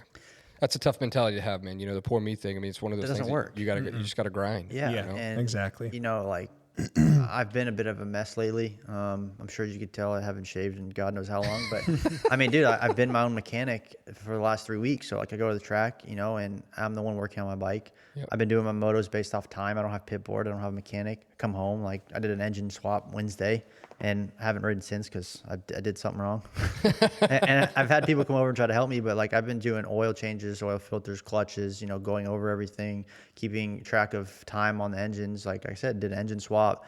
I mean, I was in the garage yesterday. I changed TPS, throttle body, air temp sensor, airbox sensor. Like I've been having to learn how to do this stuff while trying to maintain And practice to be a professional. and supercross practice. rider. And it's like it's been good for me because it's shown me like how spoiled I was. Yep. But there's that part of me that's like the last couple of days, especially like when I've been having issues, it's been very hard on me because it's like, dude, I'd love to throw the towel in right now, and just like give up because it's so mentally, it's not even that it's that much work. It's just mentally exhausting to constantly be doing something like come in from warm up, check everything, go out, do my 20-minute plus one lap, come in. Instead of sitting down and getting in the shade, drinking and eating, I'm checking spokes. I'm checking bolts. I'm filling up gas, checking tire pressure. Then at that point, I mean, it's been 25 minutes. I'm not going to sit there for another 30 minutes taking a break. So Right, like you my gotta go breaks back are out shorter. again. I got to go back out. Like, Yeah. and then obviously having the issues, like I changed engines, like I said, Wednesday and Thursday I tried to ride and it was backfiring a little bit. And I've been having issues with it idling. And again, this is where Mitch has been very helpful. Been on the phone with him a lot and also my old mechanic, Justin, and they've been trying to help me as much as they can. But Thursday, Friday, like especially this week, dude, I was to the point where I was very close to just saying, fuck it, walking away, like just taking a break, taking a week because I needed that time. But Yeah. I know in the long run, like in 3 weeks from now, I'm going to look back and if I do that and be like, why did I do that? Like, Right. sure, I was upset and, maybe emotional, but that didn't do me any good. Yeah. And the only thing I have going for me right now is I have a little bit of time because, I did race World Supercross. So I started riding Supercross right away. So I'm not necessarily as pressed for time as maybe I would have been had I had time off. But like I said, dude, it's just mentally lately, it's been very exhausting trying to do all of it. Well, I want to go into some of that stuff that you did this off season, but before I jump into that real quick, I just want to wrap up. You did the JGR deal in 20 where you had the broken foot, had to go through basically rehabbing that. You got a shortened outdoor season because of the COVID situation. So then you go KTM in 2021, right? So 2021 thoughts, I mean, good year, bad year, I would say up until, truthfully, up until outdoor of this year, I wasn't scared. I had a lot of PTSD from that endo, to be honest. So 21 was really bad for me. Yeah. I was scared to death. I told myself, I lied to myself all of 21, basically just telling myself like, it's fine. Like bike's not that good. It's you're a little uncomfortable because the bike's not good, but the truth be told, I was scared to death. You're suffering mentally. Bad. Yeah. So bad from that crash. And I was seeing psychologists and just talking to people and trying to get it figured out because I was in such a bad spot. Like, dude, I was honest to God, it's the most scared I've ever been riding a motorcycle. It's a trauma. Yeah. But it was one of those things that like, I wasn't scared to ride. I was scared in areas that I felt like I could endo. And for whatever reason, like I knew deep down that it wasn't my fault, but still I was like still so petrified because of the injury and the surgeries and the traveling and how much Didn't want to pain I go was through in. that pain again. I didn't want to go through it again. Yeah. And it was like one of those, the smallest things. And that's why, I haven't always believed in talking to somebody or, a psychologist or whatever. And I was talking to this guy from England for a little bit and he just, the smallest things that clicked. And it clicked a little bit for me in the middle of Supercross in 21. Basically to dumb it down, he basically was like, have you ever ended before? I'm like, yeah, of course. He's like, were you fine? I'm like, yeah.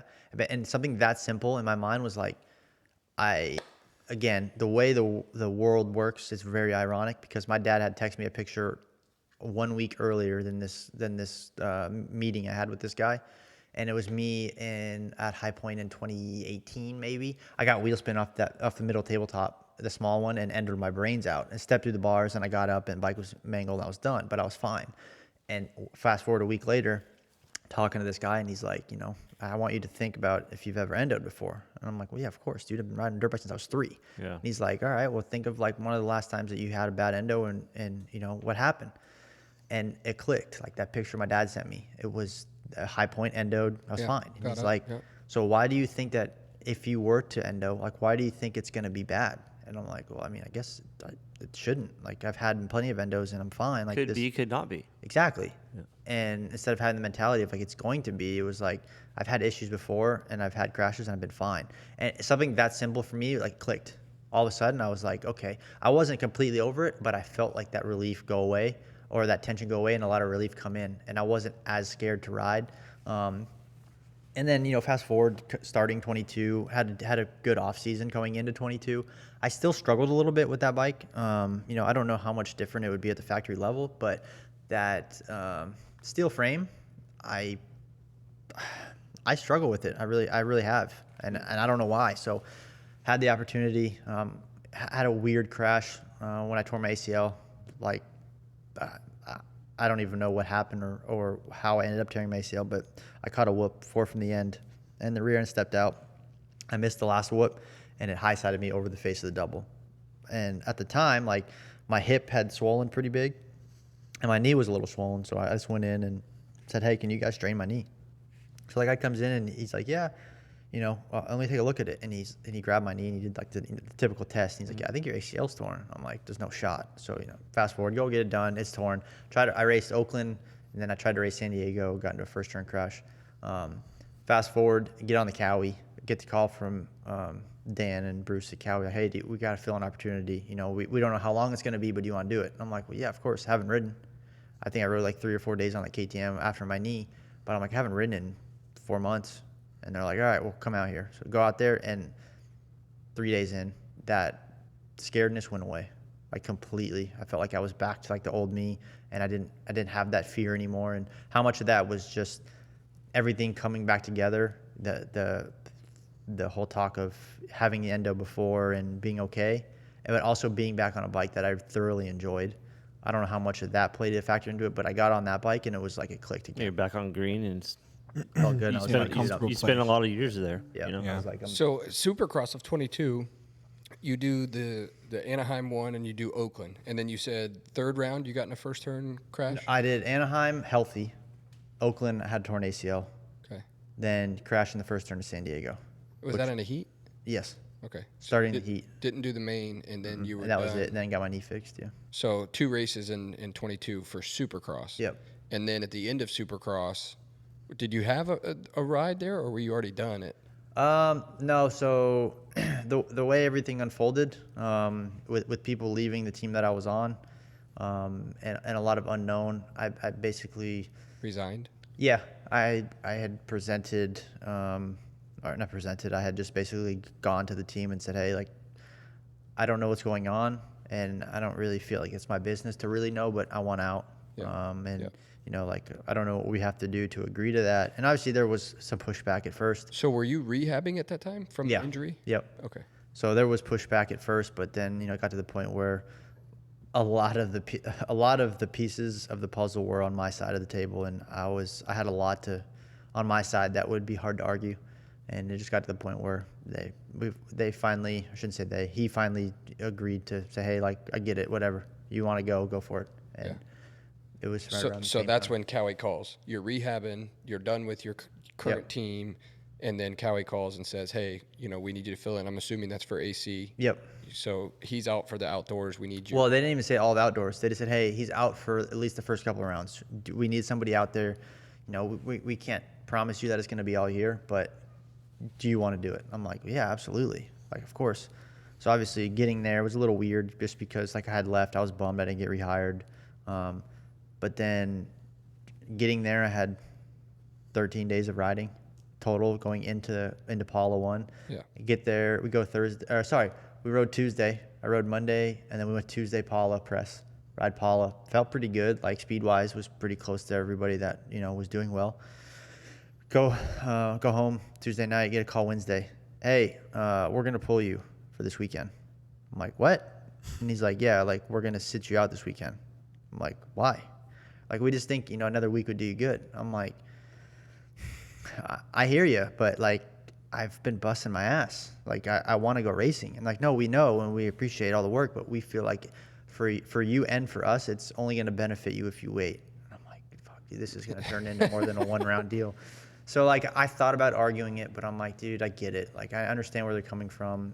I'm a racer, so obviously I'm always going to say I'm ready. But was I ready? Absolutely not. I took 4 months off, and I had less than 2 weeks of riding time. Yeah. Like, of course I wasn't ready. You weren't actually ready till like round 9. Yeah, I wasn't actually ready. I mean, all year. Like, I was playing catch-up for how long? Yeah. And so, like I said, we get to round.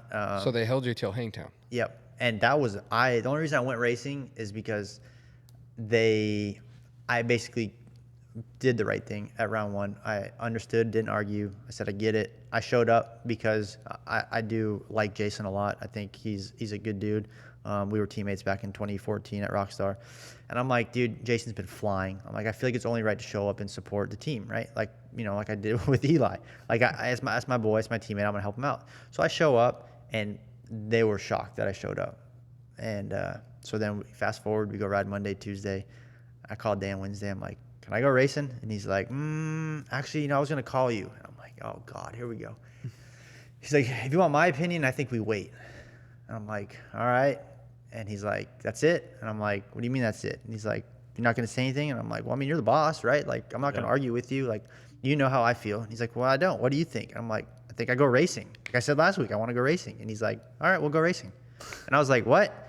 And he's like, yeah. I'm like, well, I said that last week and you didn't let me. And he's like, yeah, I know, but you weren't ready. And I'm like, yeah, I know, but you think I'm ready now? He's like, no, but you've shown enough maturity and respect to us that if you truly believe that you're good enough to go racing and not get hurt, to have a starting point, we'll let you go racing. I'm like, all right. Well, isn't it good to go racing just to get on that race pace? Well, that was Like, that's your kinda- mentality. that was kind my of mentality. I'm like, dude, race Because back you into haven't shape. been racing. dude, out of all places, and that was I was literally so upset. Like, I was emotional. My wife had flown out for round 1 because we thought we were racing. And I remember getting the call and hanging up. Like, I was in tears. I was upset, but I was so pissed because I'm like, dude, out of all places, Paula. My God, we spent the last 2 weeks here every Tuesday and Right. sometimes Thursdays. We come here and ride. I have so many laps here. Let me race at least here. Like, out of all places, I get it if we're going somewhere that we haven't been riding, but every Tuesday and sometimes Thursday, we've been riding here. We've been testing. Let me go. We just rode press day 24 hours ago, and I was fine. Like, you said it yourself, I look good, and you wouldn't let me race it. And so, you know, like I said, I had shown enough respect and understood where they were coming from, and I didn't force the issue. I didn't make a big stink and throw everything on the ground. They gave me, the okay, and then that backfired. I get to round 2, and first practice, I think qualified like, I don't remember, 4th or 5th or something. We go out for second practice, and in the process of my knee, I had this hematoma build up in my hip that I was talking about. And basically, like, how hematomas work, Seth could correct me, but if the blood pools up long enough, it calcifies, like basically into bone. Mm-hmm. So I have this calcification that forms on the inside of my hip or groin area. And so, like, if you pull your knee in towards your chest and then try to rotate your leg out, the calcification on the inside of my hip was hitting the upper hip bone.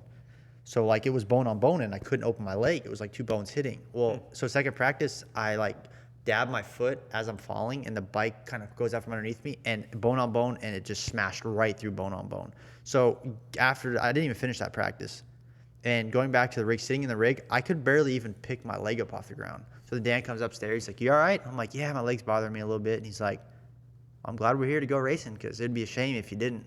And he turned around and he walked away, and I'm like, "Fuck, dude, I have to go racing." Was, with all the time at Pala and all that stuff, was there any indication of this then? Well, I knew about it right away, but I'm like, it'll never be an issue because, like, it's such a weird angle to get it. You're never going to be up there. I'm never going to be there. Yeah. Sure enough, I'm second practice, like, and it was the loudest pop ever. Like, I'm like, dude, something just happened. And so I ride, like, something's wrong. And I remember lining up for the first moto, other than my heel, I was miserable, dude. I remember riding with my mechanic on the back, and he's like, "Are you good?" I'm like, "Dude, honestly, I don't know if I can race." I'm like, "But I have to because Dan just told me, like, this is my choice to race, and I'm here." Yeah. And so He was playing mental games with you so bad. dude, I remember just going down there like, dude, I have to finish. And like that was a big thing. They gave me 2 red-lined areas. Don't pull off. Don't get hurt. We need you. Your team. Don't overstep. Show up on the weekends. Yeah, they need your presence. If you're 12th, you're 12th. If you're first, you're first. Wherever you are is where you are. We need you to build, and we need you to be here. I'm like, all right, perfect. So this whole talk about not riding over your head, doing whatever. I'm like, okay, don't pull off. Perfect. We'll have that happen. I'm going on the line. I'm like, fuck, dude. I don't know. My dad was there, and I told him before I left, I'm like, dude, what do I do if I can't ride? He's like, you better figure it out. He's like, because you made a big stink to be here, and we're here. And I'm like, oh, dude, this sucks. So that weekend was miserable. And it slowly got better. And I had periods throughout the year, like, where I would re-aggravate it. But Where did you end up that weekend? 11-10 for 9th. Yep. 11-10 for 9. Then Pretty damn respectful. Yeah. go to Thunder Valley the following weekend and go 9. And then you go to High Point, you get 7. But talk about Redbud. I mean, third at Redbud in the first moto. Again, like I said earlier, worst thing for me. That was the worst thing that could happen for me all year, was get on the podium. Because expectation went from... See, there's a trend here. Yeah. Yeah. I mean, we got, 9th Yeah, in the so first now round? he's thinking in his head, I'm here, Yes. Yeah, 7th. you went 997. Yep. Up to Redbud. Okay, 997 trending, first moto podium. Dude, I'm back. This is where I need to be every weekend. On the up and up. Immediately. I went from, like, small little plateau to a vertical wall, and I'm like, I'm going to ride this thing all the way to the end. Like, it's never going to end. So, first moto, probably the easiest podium, honestly, besides the moto at Muddy Creek. Easiest podium of my life. Good start, ride around, follow Eli, keep the gap, like, where I can see him. Got a little bit of arm pump at the end. Chase was catching me. Didn't even fight with him, let him by. Like, I had arm pump. I'm not going to throw away a podium. Pull off, and I'm like, that was easy. Like, we're ready to do it again. Like, it was so relieving, because I'm like, I did it. Like, I knew I could do it, but I did it. Like, let's go, So then second moto, get excited and crash and kind of take a step backwards because I'm so excited. But, yeah, I mean, we had made a big stride. And, again, in my mind, I'm like, this stride is going to continue. We're just going to keep getting better, leaps and bounds better, and it's not going to stop. And that didn't work. So what happened in the second moto? Your P9. I crashed. I was running P6, maybe, which would have been good enough for the overall. Running sixth or 7th, I don't remember. But there was like a 3 or 4 man group right in front of me, and it was like 2 or 3 laps in, and they had started to inch away, and it got to that point where instead of taking what I had, Right. I wasn't as fast as them at that time. Maybe they came back to me. Maybe they didn't. But instead of riding my race and just continuing to move forward how I felt comfortable, the switch went off. And I remember coming around a lot before they started pulling away. I said, if I don't go now, I'm going to lose the toe. And, my good race result could go out the window. So I cranked her up, came around, and was kind of sending it a little bit. And I remember I jumped a leap, and then they had like those 3 singles, and I was jumping across it in the first moto, and apex was a little tight. I was a little too far left, but I was like, dude, I got to go. They're getting away. And I remember I got on the gas, and the thing stepped out on me and came back and just high-sided. And I remember getting up thinking, here we are again. I told myself, it doesn't matter where we are. We have to make steady strides. But again, like it was that just mentally couldn't take getting beat or dropped. And I felt like I had to go right then. If I didn't go, I was going to lose the toe. And, hindsight, had I just rode around where I was and kept my steady pace, would have been on the box. Even if you would have finished 8th instead of 9th, you still would have gotten 3rd overall. Yeah. Because what's weird about that race, which is odd, so Eli goes 1-1. Yep. Chase goes 2-2, gets 2nd. But then everything after that. Chaos. So you have Barsha goes 8-3 for 11. Anderson goes 7-4 for 11. Yep. Kenny goes 4-7 for 11. And then you go 3-9 for 12. Yep. And it's like, And that's what I'm saying. all Like 3 guys ahead of you were just 1 point. where I was at before I crashed would have been fine. Yeah. And like had I let the race come to me, I'm not on it. I've never been, and I'm not the best. I'm not like Kenny. I can't just crank it and go right away. Like that's where that dude's so good, and I'm not that person. I'm not that good at that. And I know that, but like I said, there was so much pressure to do well that moto because I had a good first moto and like I wanted to, and I saw them getting away. Where, truth be told, I think they would have came back to me because I think I would have figured it out as the race went on, and I felt like my fitness was pretty good. I do believe I would have got 1 or 2 of them. They would have came back to me. But even if I would have stayed where I was fine. I would have been overall in the box, and like I said, The only one's putting pressure on you is you. Me. I was Yeah. just going to say that. Yeah. Yeah. And I need to hop in here because Joey keeps talking about these mistakes as a negative, or almost it sounds like he's talking down about himself in a way, like, dude, I don't learn. I make these same mistakes over and over. But I need to say, like, for any kids listening to this, and I've been fortunate enough to be around a lot of bad dudes, a lot of, top tier athletes. And it's much easier to have that desire, because all Joey's mistakes, and I've seen it from getting to know him the past year and a half or so, they come from a good place. It's not like he's meaning to make these mistakes. They come from desire and hunger to want to win and want to be up there and achieve his goals. Yeah. And it's much easier to have that and learn how to tame it down rather than, okay, buddy, like, let's go. Like we need. Well, if like, you don't have it, what's the point? yeah, exactly. yeah, none of those So- mistakes were due to carelessness. Like it wasn't me being an idiot. It was just you me. pushing yourself. Yeah, like I said, some of it is a curse because again, end of 15 was well, 16 was really well, 17 was well for a lot of parts. I got so used to being one of the guys, Right. then losing that, and then having that small little taste here and there of being closer to being the guy, like that. I still reminisce on the good days, I say, like back when I was winning, and remember what that feels like. So like that's always there. So these mistakes that come from that is just me remembering what it felt like and wanting it so bad that, again, yeah, sometimes there are stupid mistakes, but like you said, it's not like I'm not doing it recklessly. It's just Well, you always seem to figure out what after the fact what's happened. Like you said about Redbud, I guess it was early in the race. They would have probably came back to you. Yep. What can you do in the future to make those decisions on the fly? I mean, Yeah, honestly, I think I already touched on it earlier. Some of it is because I was so away from being competitive, all of 20, and truthfully, to 21 too. Like I wasn't very competitive at all as far as being towards the front. Putting myself in good spots constantly, that's where I learn a lot. And sometimes it sucks because I make the mistakes. But being up front with those guys that are used to being up front is where I learn. So, at Cowie during the summer, it was good because I got good starts. And I got to learn as it went on and what to do. And like I said earlier, with World Supercross, round 1 at Cardiff, first moto, had I not been out of the spotlight or not been competitive for so long, it wouldn't even have been a big deal. But because I was so flustered and so unfamiliar with being towards the front, that small mistake that I made, that in reality was nothing. maybe half a second mistake max, I panicked and made that mistake. But as it went on, go to round second moto, I think I got 5th. Third moto, got 2nd. I think. Did I get 2nd? The last moto, do you remember? Where, Cardiff? Yeah. Yeah. Yeah. So we get 2nd. The confidence is growing. We go to the first moto in Australia. I'm fast all day. I think I was fastest every single time except for Super Bowl. So the confidence is growing. I'm also being more comfortable being up front. And I know it's not over here up front, but it's being up front, period.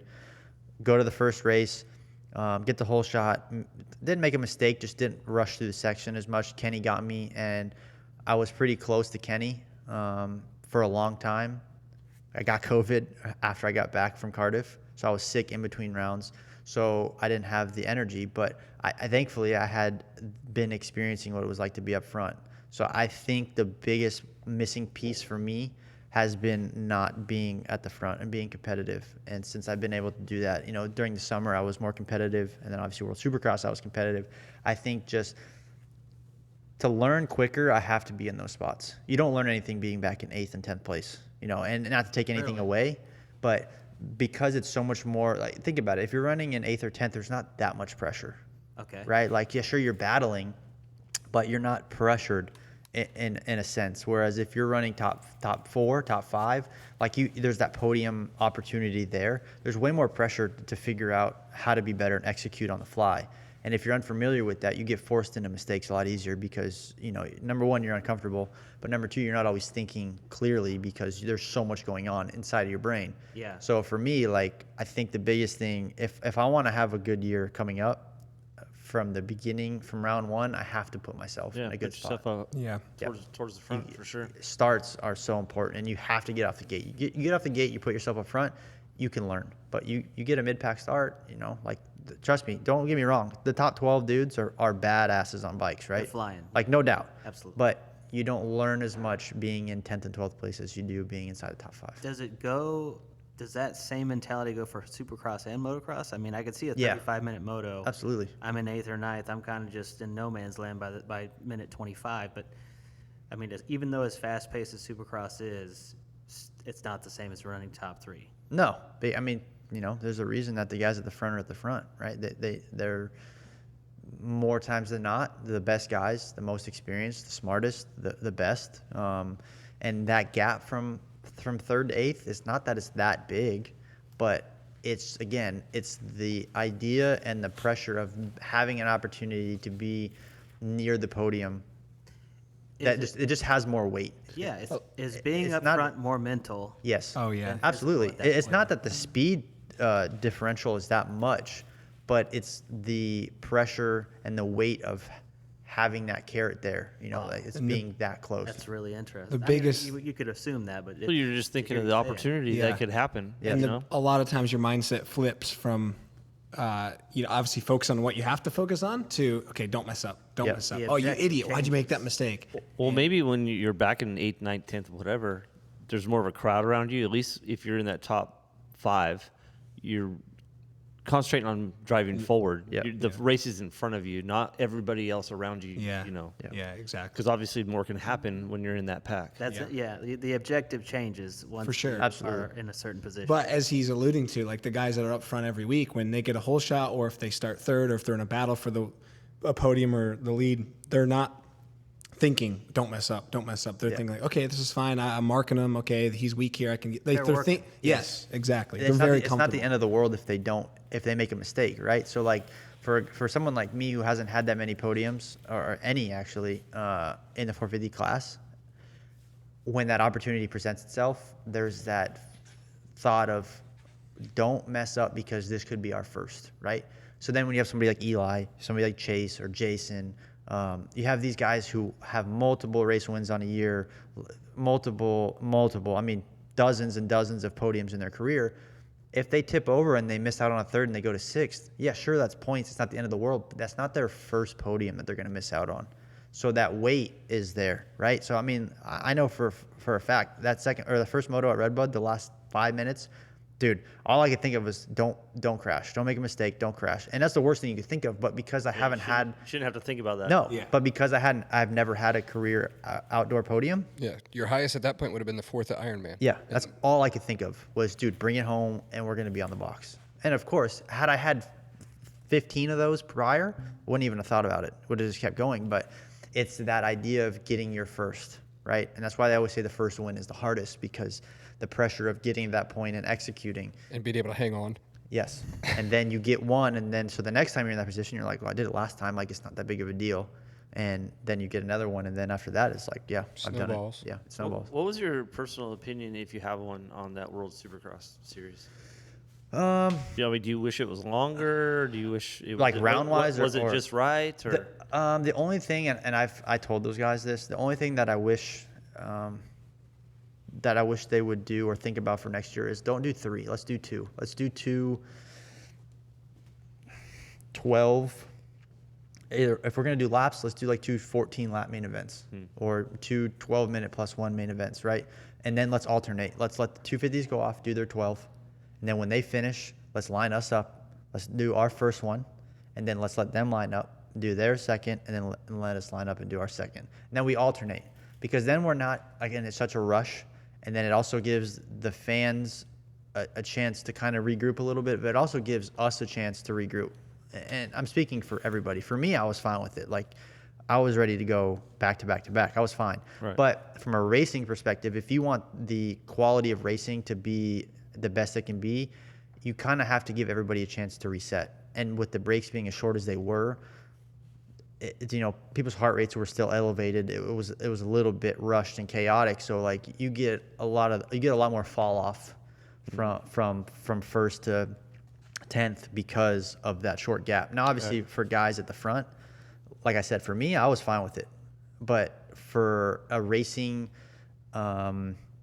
perspective and for the fans and for TV, if they want close racing, they got to give us a little bit more of a break.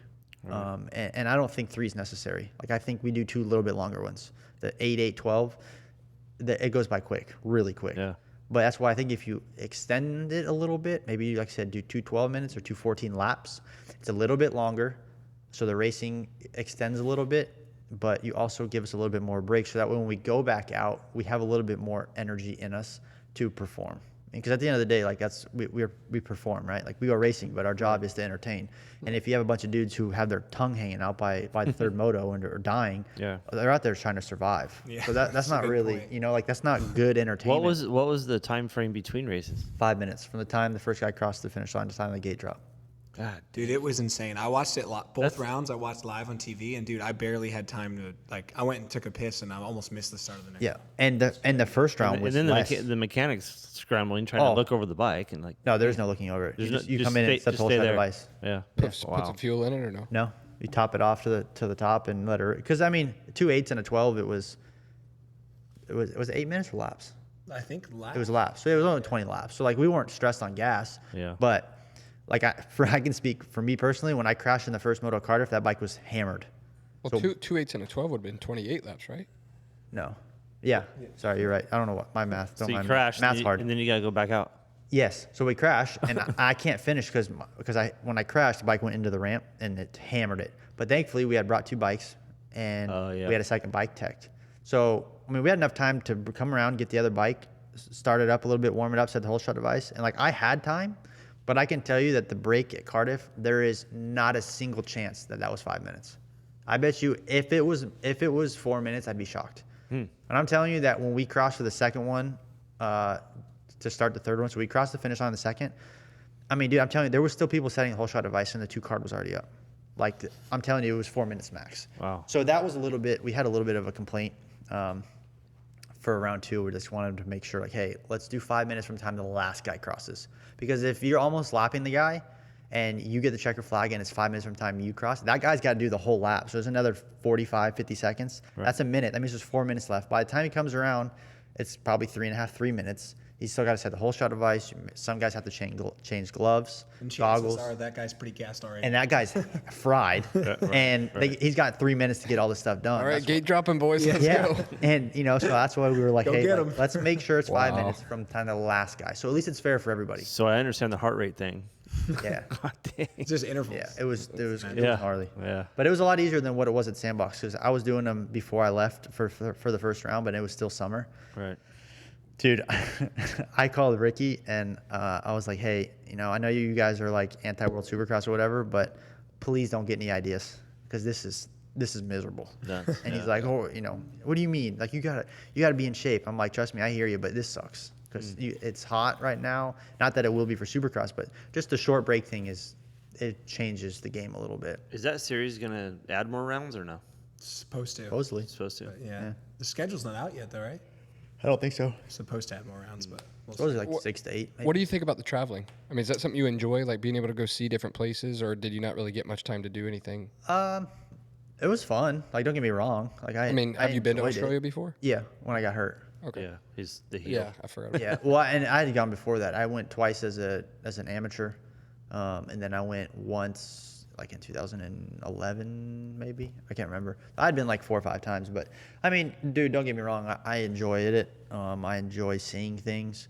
World Supercross is great for someone like me who's in a position where they don't have a factory ride, Yeah. and because it gives us a platform Yep. to make some money, Make but money. also go racing, right? Like, at the end of the day, like we said earlier, a win's a win. Right. So sure, the only person that was there that I beat was Kenny, and sure, he got a flat tire, but someone's got to win. Right. And, If it's handed to you, it's there. I mean, a it's win's a win. a win's a Whatever win. situation it comes, it comes. so, a lot of people are bagging on the series and whatever, but hey, dude, a win's a win. So for us, people like me who don't have a ride, like, I'm all for it. I hope it blows up because it's another series, so it gives guys an opportunity to go race somewhere and feel like they are still doing what they love, because I could only imagine what it feels like to be a full-blown privateer going to these races. It must be really hard. It really is, and I'm learning that firsthand. Like, and I'm not even a privateer because I have Mitch helping me Right.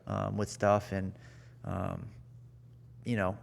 it's hard for me, and I still have people helping me. So I couldn't imagine trying to do this on my own. And at least that series opens the door for people who are in that position that have an opportunity to go travel and race and feel like they are one of the guys, Yeah. And like, So what was the payout structure like? Was it similar to Supercross? I mean, as far as the fact that like it's all result based, or is it a show up fee? I mean, it depends on the person. All those races that you talked about, like Paris, you Yep. know, I mean, I don't really call them one-off races, but really they are. Yeah. So like even this WSX thing, it was only 2 rounds. Yeah, but it was 6 motos. Right. It depends on the person. For me personally, I didn't take any bonus money. Okay. Everything was Flat rate. salary based. Yeah, it's flat Flat rate. Yeah. So I just didn't know how the series, worked like that, because I mean contingencies and what did you ride down there? Cowie. Cowie? Yep. So we might be jumping ahead a little bit, but overall, I mean, for me, I think it would be really cool to be able to travel, to go to new places I've never been. I mean, there's places right now that we can, we're going to talk about here in a little bit, but as far as our team goes, like we're flying out to A2. Oakley's got a big thing going on out there. They're going to be releasing something new. I don't even know if we can talk about it or not, but so we're going to fly out to A2, but I've never been to Anaheim. I've never been to that race. I mean, I've been a fan of the Damn, sport. that's kind of crazy. You've never been to Anaheim. Been a fan of the sport forever. Always been a bucket list trip for me is to go to an Anaheim round, even in A1, because it's the start of season, everything's fresh, blah blah blah. But A2 this year is going to be the first Triple Crown round. Yep. So we're going to fly out to go. We've got some meetings with Oakley and great friends right now that we've gained with Fox and doing a tour of Kawasaki and PC and stuff. So that'll be exciting. But I think that series, like you're talking about, being able to go to those different places and those one-off races, that would be really cool if somebody essentially could pay your way to go to a new country, a new city. I mean, Yeah, I mean, obviously, the ones that we got to go to, we were spoiled because they're not. I mean, they're different countries, but they also feel very home-like. Everyone speaks the language, right? Like, obviously, Cardiff was a little squirrely because you drive on the other side of the road. Same with Australia. But, like, as far as food-wise and everything, it feels pretty home-like because, again, everyone speaks the language. They have normal food for the most part. Like, if you want to... What about currency? Did they take the U.S. dollar or no? Credit card, dude. Oh, yeah. But, I mean, everything? Yeah. I mean, I didn't get cash anywhere. Yeah. I used to, like when we went over the first couple of times, we got a bunch of cash and brought it, but now it's easier with the credit card. Yeah. Joey's made so much, he's got a money launder. Oh, dude, so much money. So, over there laundering monies in other countries. Yeah, exactly. so then let's transfer here. You do these one-off races that you talked about, which you enjoyed. You rode the Cowie for the outdoors. You rode the Cowie at the WSX. What's the plan for Joey Savatgy in 23? I mean, there are some plans in the works. Nothing's finalized, but I'm hoping to be on a Cowie. Are you going to be at A1? Yeah, For sure. I mean, I You're gonna think try to do maybe. the whole season. Worst case, I'll be there by myself. I'm in a pickup truck with a bike, but But you do intend on racing the full Supercross season. no, I don't know about the full. It's so week to week right now. Yeah. What I'll for sure do half. I'll probably do 8 and see where we are. Yeah. And then just kind of make a plan from there. Make a plan. Obviously have things in the works. Probably do World Supercross again. Unless something else ventures out. But again, like all this stuff nothing is quote set in stone yet. We know we're close, but plan will probably be World Supercross again. There you go. Well, we might be able to take your bike to a couple races. We got a semi listen, now. Future of Mexico. Well, hey, right. whatever you do, just focus on being up front because when you are, Yeah. it's good. Yeah. It's a good thing. I agree. Yeah. I think, again, back to being on a Cowie versus a steel frame thing. It's not just a frame thing. Like, for whatever reason, you couldn't have paid me enough money to get a good start on that KTM. For whatever reason, I don't know. Yeah. Maybe it's mental, but I get back on a Cowie and it's easier for me. My starts naturally, they tend to get better. It's a similar thing that we dealt with Aiden. Yep. I mean, I was Aiden's going to say, I saw Aiden the same was- thing firsthand. Yeah, Aiden was Husky for a little while, then went to KTM, and then we just switched him to a Cowie. And I mean, just like the foot peg to bar ratio, the ergonomics of the bike, the aluminum frame versus the steel frame, the way it turns. I mean, it just fits him better. And it sounds like for you, it's a very similar thing. Yeah, That the Cowie just fits you better. It's very similar. And like I said, I don't know why, but the bike just works better for me. Yeah, it's all part of it. Yeah. It's part of going through it. But Seth Rowe, we didn't get a chance to talk to you a whole lot. Last time you were on here, we talked about the transition over to the Baker's factory. Yep. And we got to know who's the fastest at the Baker's factory right now. Who's winning practice? Who's winning the? No, I was gonna. Never mind. Who's winning the dick searching contest? Honestly, that's pretty much all it is. I'll say Malcolm. Yeah, Yeah, it's hard to say, man. They're all honestly they're all so good. Yeah, the only reason I'm saying Malcolm is he's consistently been. I haven't really seen him have a bad quote. I mean, quote bad day, Right. or just a touch off. Yeah. He's been really consistent every single day, but. I mean, it sounds like I'm answering this politically correct, but I'm being serious, dude. At that level, they're so close. Yeah. Like, Yeah. it's really just depending which way the wind blows, who's the best guy that day. Like this last week, in my opinion, Christians took a massive step forward. Coop's kind of being Coop. He's there. He's also been consistently really good. Malcolm, and maybe it's because obviously I wasn't there last year when Malcolm made the switch to Husky, but in the past I've never seen Malcolm be like, I've never watched Malcolm be like, besides the whoops, obviously he's amazing there, but take that out of the equation, I've never been like, okay, yeah, this guy can win any given night. I've actually never, there's no disrespect, I've just never thought that. Yeah. And this offseason, I'm watching him every day now, and I'm like, wow, this dude's legit. Yeah. To me, it looks like he's figuring it out and putting all the pieces together, but I mean, dude, we'll see when the gate drops. It's a totally different. So a lot of people, I mean, if you follow us on our Instagram, then you saw the picture that we all went to dinner the other night for Shane's. Yep. What was it? Their 53rd or Shut up. 65th. 65th birthday or whatever. Yeah, hey, no respect. 45. Yeah. So we were talking about it, and one of the questions that I had you actually brought up was when you guys are all within the brand. Yep. And you're all riding a steel frame bike, and you're all at the same facility. How do you is there any way to gauge against anybody else? I mean, is there any way to gauge against one of the other brands or to put your times up towards somebody? There's not really, and that's what makes A1 so. 99% of the guys at A1 after free practice are freaking out. That's just, it's going to happen. It's part of the contract. It seems like, year after year, it's going to happen. I feel like the only guy that doesn't freak out after A1 is the guy that wins. But Right. again, I don't know the stats on this, but I'm going to go ahead and say 85% of the time the guy who wins A1 doesn't win the title. Right. So there's not really a way to measure that. You know, it's one of the things that the guys flying at the test track. Yeah. Trying to turn that doesn't always into mean- championships. Exactly. Totally different. Honestly, that doesn't really. I've been around long enough. That doesn't really hold much weight. It hardly ever carries over. Every now and again, it does. But I mean, the only guys, this year at Eldon's, the only guys really that can mark their progress as far as how they're riding or how the bike's evolving is the guys that obviously rode the same brand last year, which this year, and I can genuinely say everyone does seem much better, much happier, I should say. The only guy that's coming in with a clean slate that wasn't there last year was Christian. Right.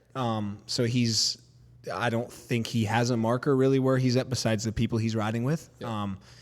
But yeah, it's going to be interesting, man. There's a lot of fast guys. I mean, the 450 class is stacked, and everyone, like Joey was saying earlier, I'd say top 12 are very elite, and the separation speed-wise is not much at all. So I'm just as a fan, really. I mean, I'll be at all the races working this year, but just as a fan of the sport, I can't wait to get there. Well, I mean, at that point, it kind of boils down to starts. Yep. You know, where you get off the gate at and get out of the first turn clean, and then when you're up there, with that level of guys that we're talking about, that top 12. I mean, that's critical groups. But Joey, at Sandbox, you're riding there now at Moto Sandbox over Clearmont area.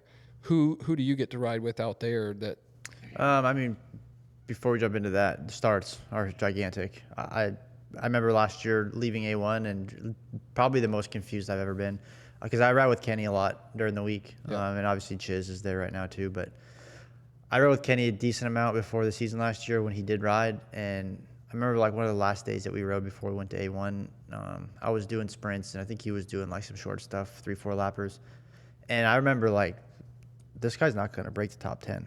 Like, I mean, I was blowing his doors off. Like, I was like, what? I mean, but it made sense because he hadn't ridden that much. He had gotten sick. He went MIA. Like, he really hadn't ridden.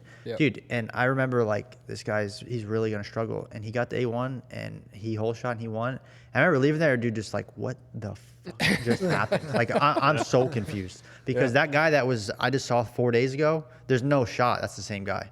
And so that screws with your head, dude. He got probably everybody else's. He got a good start, and you have to execute, right? You can't just get a good start, but he got a good start and he executed. Yeah. And dude, I was so confused because I remember before I got there, I don't remember who I was telling. Maybe it was Seth. A couple people. I'm like, dude, he's not the same Kenny. Like he looks pretty bad for Kenny. Like it was not good, and I could not have eaten my words any harder because he left there with the red plate, and I was just like, dude, what? I don't even know. I was literally speechless. Wow. So starts are at this level are honestly the difference between being on the box and being outside the top 5, or top 7. Honestly, some nights, like starts are important. it's that critical. Yes, No, I get that. But so you get to ride with Kenny, Chiz. Kenny, Chiz. Anybody else out there? Or? Not really. Kind of just guys come and go. The main carrot or person that I get to ride with and chase around is Kenny. Yeah. Yeah. Well, good. So riding the Cowie out there right now? Yeah. Yep. Like it? Yeah, it's good. We were talking about how the guys are going to hate their bike at A1, but I've been on the same bike since before World Supercross and haven't changed any clickers because I don't really have an option. So I'm sure when I get to Sometimes A1, better. it's just dude, I'll be used to it. Like whatever it is, I'll have to learn to adapt to it. And sometimes I think that's it might be a good thing, to be honest. It's very easy to, bike kind of was weird here and then chase that forever. And maybe it's a good thing not being on a team. I've had to just learn how to ride with it. And going into World Supercross, I didn't test. I didn't have time. I got to ride the bike one day, and actually the only thing we changed is a fork. He put a softer spring in, but we never actually got testing because the bikes had to be shipped, and then we didn't want to ship suspension in case we lost it. So what I raced Cardiff and Australia on, we just eyeballed based off weight, and that was it. So, and that's still the same thing that I'm on now. Yeah. Put a setting in it and go. Yeah, and is it great? I mean, it's not perfect, but I think one thing that it's done is taught me how to learn how to ride around it. And maybe that's good for me. Like I said, Yeah, you could spend half the Supercross series chasing a feeling. Yep. And instead of just You never worked for anybody that changed suspension. I know about chasing stuff. yeah, so maybe it's a Chasing good thing. ghosts. Yeah. So No, that's good. Yeah. Hope it Like I works out. said, I didn't, get to do much testing, but it's teaching me, I think, things that maybe I needed to learn sooner. Well, maybe that's the ticket though.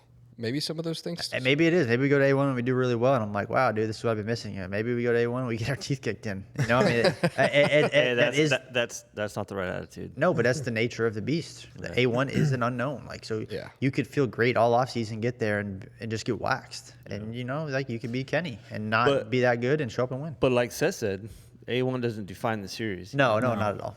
Series doesn't start till Daytona. Yeah, that's an RC thing, right? I'm gonna go out on a limb and say Joey's gonna be fine because I'm sure everyone has gathered by listening to this. He's the type of guy, and he'll probably disagree with me, but he's a hammerhead, and it's always more is better. And I've had to learn this the hard way. More is not always better.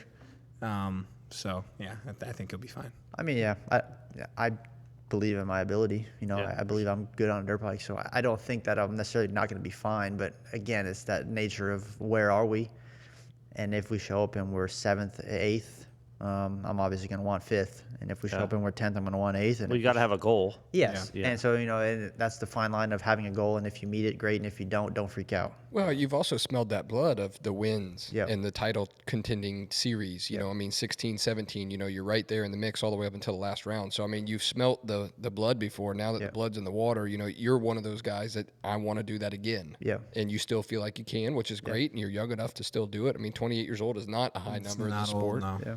Yeah. So, I mean, I think there's definitely a potential there. And we're definitely going to be rooting for you, too, because, I mean, obviously, with you coming on the show and taking your time out of your day, I mean, now you're becoming a friend of the show, we're going to be rooting for you and do everything we can, to help you as well.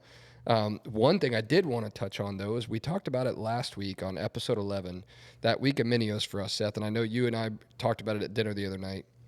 We talked about, our social media and just starting all of this and having it's all so new. And I still have to kind of check myself. Tyler does it to me all the time. The fact that we only started a TikTok 2 weeks before Minios happened, and we only started a YouTube channel about a month before Minios happened. And, we go through the progression of the Instagram, the followers, and the reach. And now that we have our professional dashboard, up, and we can actually take the analytics of everything. Last week when we were here, we talked on episode 11 that we were at 315,000 on our reach. As of this morning, when we did the numbers and put everything into the professional dashboard, 610,000 people on our reach From last week. from last week to this week. That's pretty good. That's not too shabby. It's a bit of a gain. I told you last summer this is a good idea. You brought it up. Yeah, yeah. And I spent a lot of time on the phone with you bouncing ideas off Yeah. of it. And, our followers going into Minios, we had like maybe 700 or 800 followers. While we were at Minios, we gained like 1,000 or we were over 1,000. As of this morning, between all the different social media platforms, 7,000 followers. It's not too shabby. So I'm going to text Steve and say you're coming for him. no, I'm not going to be on Steve's level, man. I appreciate Steve and everything that he does, and I love his show too. But RJ's he's trying to start a podcast war. no, I'm gonna text Steve right now. We would lose that war. yeah, I'm not at all, man. I love Steve and I love what he does, But I would like to, Oh, we have a good cover platform, though. cover the amateur motocross Yeah. world, which Steve doesn't enjoy or doesn't really want to do. I don't know if he Yeah. enjoys it or not, but he doesn't really want to do it. So if we can cover the amateur side of things, and then now we have this 250 East Pro team, which I can actually talk about in detail this episode because I couldn't answer all the questions last time, but. Oh, I haven't heard about this. Yeah, so we will be going racing on the 250 East Coast. Really? With Aiden Shive and Cole Bradford. He's doing Supercross. Yes. Wow. full-blown. Did you ever read Vital? No, I stay off Vital. RJ was serious about taking Joey's bike if he needed it. I might hit you up on that. It depends on where I'm at that point in time, but So the thing is for us is that, this future motocross team, started as an amateur thing. Yeah. And then we talked about giving people the equipment, the ability, and the opportunity, really, Yeah. giving them the opportunity to go pro. And then we joined forces at Minios with HBI Racing, which is Matt Bell. He's got a tax company in Orlando. He's got multiple tax companies, but Matt Bell said he loves the concept, love what we're doing, and the goal that we're working towards, giving people an opportunity. So he has come on board, and he is basically going to be future MX HBI Racing for East Coast Supercross. That's and awesome. the elite level amateur guys. So we're still going to try and support Drew, Drew Adams and Carson Wood. We're all on Cowies. We're going to switch in Cole. He was on a gas at Minios, but as of tomorrow, he's going to a Cowie.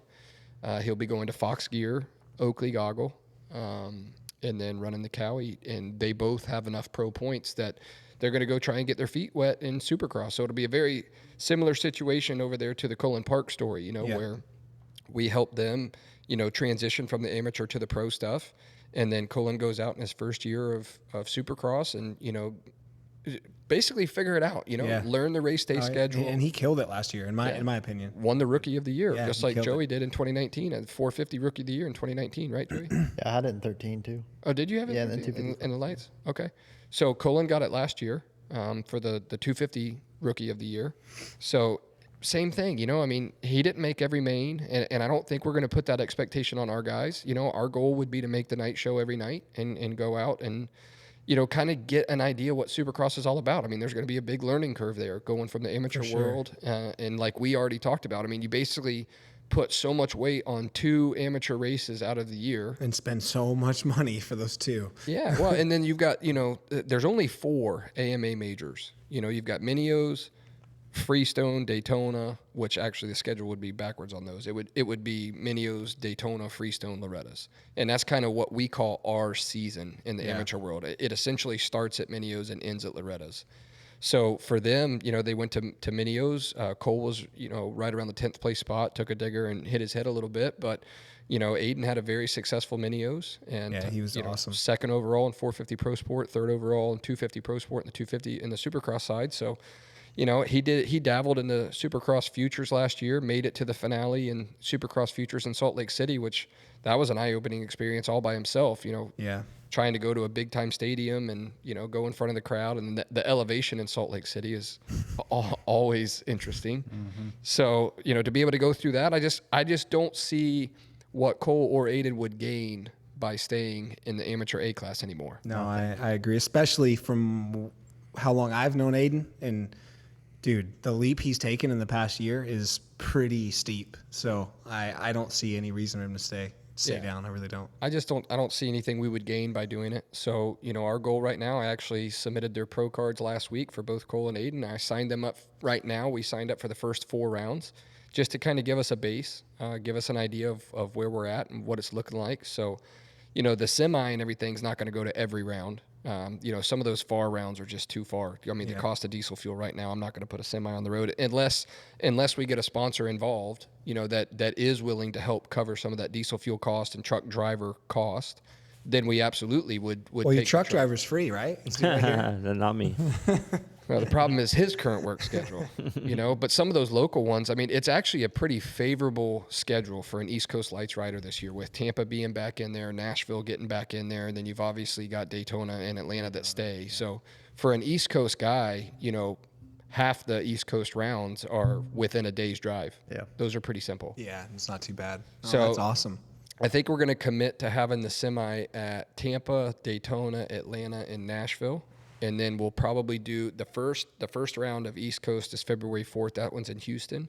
Probably do that one out of the Sprinter. And then the second round's Tampa. 3rd round is Arlington, which is Dallas. Probably do the 3rd round out of the Sprinter. But Tampa, Daytona, Atlanta, Nashville. So we're definitely going to commit to going to those 6 rounds for sure. And then depending on how the boys are doing, if they're making mains and getting points, you got to keep going. Then we got to go. And at that point we'll figure it out. Maybe Coop will step up and sponsor the team, and then try and get us to those rounds that are far. Like the 4 furthest rounds is going to be East Rutherford, New Jersey, Detroit, Indianapolis, and then the furthest of all, Salt Lake. Detroit's pretty safe. I'd probably bring the semi there. Yeah. Stop by Oakland on the way, too. It's out of the way, but it's safe, too. Well, I'll tell you, I think... Hey, you send that truck up north, you better have an experienced driver in the wintertime. Well, I think the one that I would want to go to personally the most, just because of how much everybody talks about it, is I would want to go to Indy. I've heard that's just a cool town. Indy's cool, yeah. Nashville's wild. I love Nashville. We had the fortunate thing when we went to Loretta's that, we went to, Seth and myself, we went to Nashville the day before Loretta started and just spent the day in Nashville. And I love Nashville. My wife and I that's one of our favorite places to go. Yeah, that place is But awesome. I love music, especially That's why I like it so much. Yeah. I don't go there thinking about racing. Right. No, and we've been multiple times and haven't gone up there about racing, but I just feel like Indy is a town that I haven't gone to, and Shane talks, about that round all the time, about how cool some of the places to go eat in the stadium. Lucas Oil Stadium I've never been to, so just kind of like an Anaheim thing. That's one of the reasons why we're flying out to Anaheim too. I mean, obviously we have a lot of meetings set up that I want to go, meet people, but I've also never been to Anaheim. Yeah, no, that's good. That's cool. I think we should go to Anaheim a few more times. Yeah. I don't think 3's enough. Yeah. Anaheim 7 and 8 and 6 and 7. Yeah, I mean, And Paula. Need a few more Paulas, too. well, we only got one.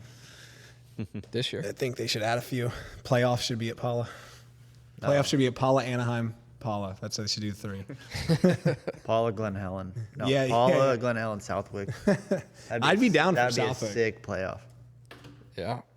So Joey, hitting up into the 2023, anybody you want to help, or anybody you want to thank for the help, to get you up to this point here, or do anything that you're looking for specifically as far as sponsorship or somebody that could come on board to do something specific? I mean, I wish I could answer that. Like I said, I'm in such a limbo mode right now that I don't want to ask for anything, because if someone does come along and I don't need it, I would feel bad asking for help and then not needing it. And well, you could always send them over to Future MX too. You know what? If you know somebody, send them my way. If I don't need them, I'll send them your way. I mean, obviously, Mitch, Rick Ware has been awesome too. just with giving me the platform to go Racing World Supercross on period was awesome. But I would say as of lately, like to keep me going from day-to-day stuff, Mitch has been my right-hand man. Cowie's been pretty helpful with just like the day-to-day parts, chain rollers and stuff like that. They've been pretty good about.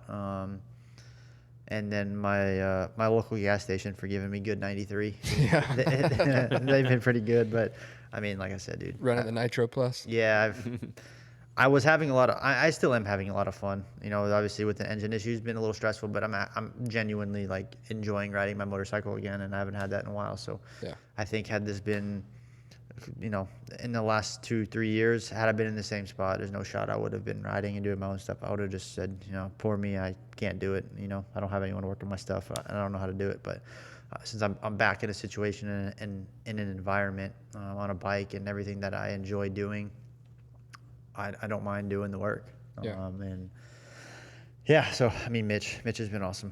Pro Circuit's Mitch gave me an opportunity to go racing, period. I mean, like he kind of gave me the pathway to excel my career, and he gave me a ride when not a lot of people really, not that they didn't maybe believe in me, but he was one of the first guys to take a chance on me. And for that reason, like I've said before, I'm always forever thankful for Mitch and everything he's done for me, and we've circled back around, and I'm sure at this point in time he's probably tired of seeing my phone number pop up on his phone during the day, but when I need help, he's the guy I call. So Mitch has been awesome. No, that's good. That's good. Well, I greatly appreciate you taking time out of your day on a Sunday to come here and thank you. Spend some time with us on the podcast. That's very insightful. A lot of things I didn't even know, about you as a fan and following you throughout your career. And like we talked about, even my iMoto days, from the amateur world 15 years ago, all the way up until now, to be able to see you go through that transition, that's really cool. And I appreciate you coming. And old Seth Rowe, as always, man, it's great to have you here. And thanks for having me. I enjoyed it, and I was actually surprised too how much Joey opened up, and it was nice to hear that. People say that, dude. I'm not that closed off. I just don't go out of I'm not a big showman. I don't go out of my way and make some big Instagram post and have all these special effects and me sweating in the gym. Like I'd rather one thing do the shit and go home. One thing I will say, like you don't have to prove to everybody that you're doing the work. Yeah, like I'm okay with just doing the work quietly. Picture, it doesn't count. Yeah, like I don't need a picture to prove like anything. If you rode and you didn't put it on Strava, it don't count. Exactly. That's how I am. 100%. Kidding me? No, I will say, and I'm not saying this just because he's sitting here, but we talked about at the beginning of the show, I followed Joey's career. I knew about his career, but I never knew him personally at all, and nor did he ever really say much. And I never thought here nor there about him. I respected him as a racer, but I didn't know him. I did not have an opinion whatsoever. When I got the opportunity to work with him, I honestly had no clue what to expect. The only thing I knew was he worked with Johnny O before, so I'm like, well, he can't be a and I just have to say that he's blown me away by how gnarly he is and how much of a consummate professional he is as far as how he approaches day to day. And I've heard some people say, "Oh, he complains a lot," but I disagree. I think the things that I'm not even going to call it complaining. The things that he wants, it's because he knows what it takes to win. Right. And I've grown to respect that greatly. Yeah. So I wish, in my opinion, it's a shame that someone like him doesn't have a ride right now. And I wish more people got to see that side of him. So leave it at that. Well, maybe we could showcase that a little bit here. You know, people get to listen to it and give you a platform to do it. You know, you're more than welcome here every weekend, man. We do it every Sunday right here. I might be back. Like I said, you know, and it is a little bit of a downfall for me. Like, I'm not a social media person. I don't need to go post. I went to the gym. I did an hour bike ride today. Like, I don't need to go post that.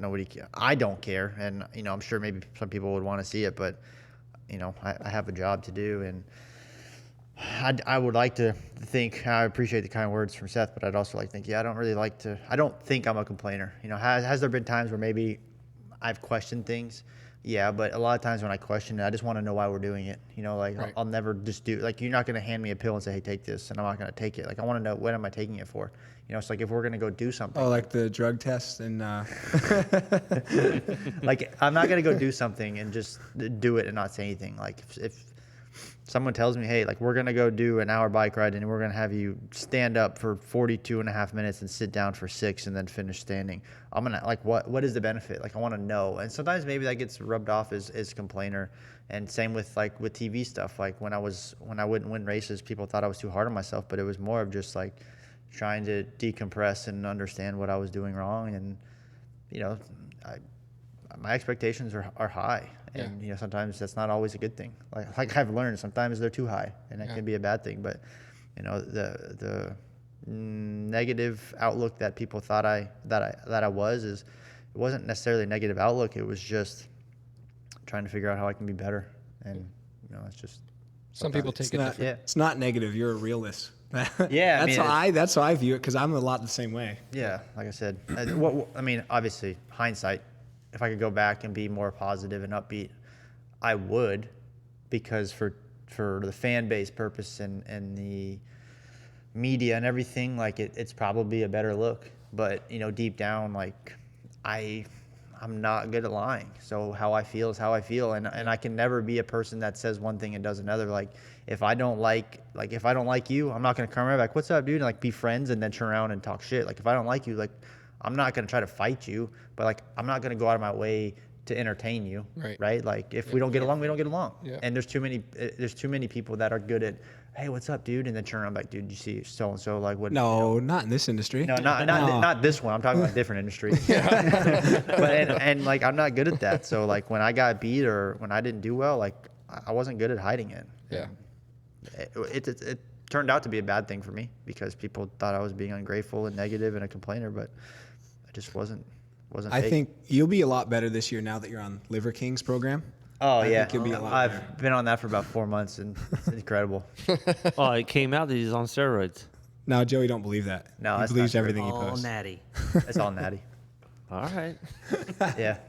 I don't even know what you guys are talking about. You don't know who the Liver Really? King is? No. I'm Now just. now we're giving Liver King. I'm just talking shit, but the guy's a kook. And people actually believe in stuff. He eats testicles and livers and stuff, and he's all ripped. He only eats like raw meat. I have no idea who you're talking about. Oh, dude, look Liver King up on Instagram. Dude, the people that No, believe. TikTok. we were Oh, just TikTok, we're just yeah. talking about how much time we all have, and now we're gonna go look up at this dude. Oh, dude, the guy's such a kook. So That's Seth, funny you say that though, because it's but ahead. you know, you're genuine.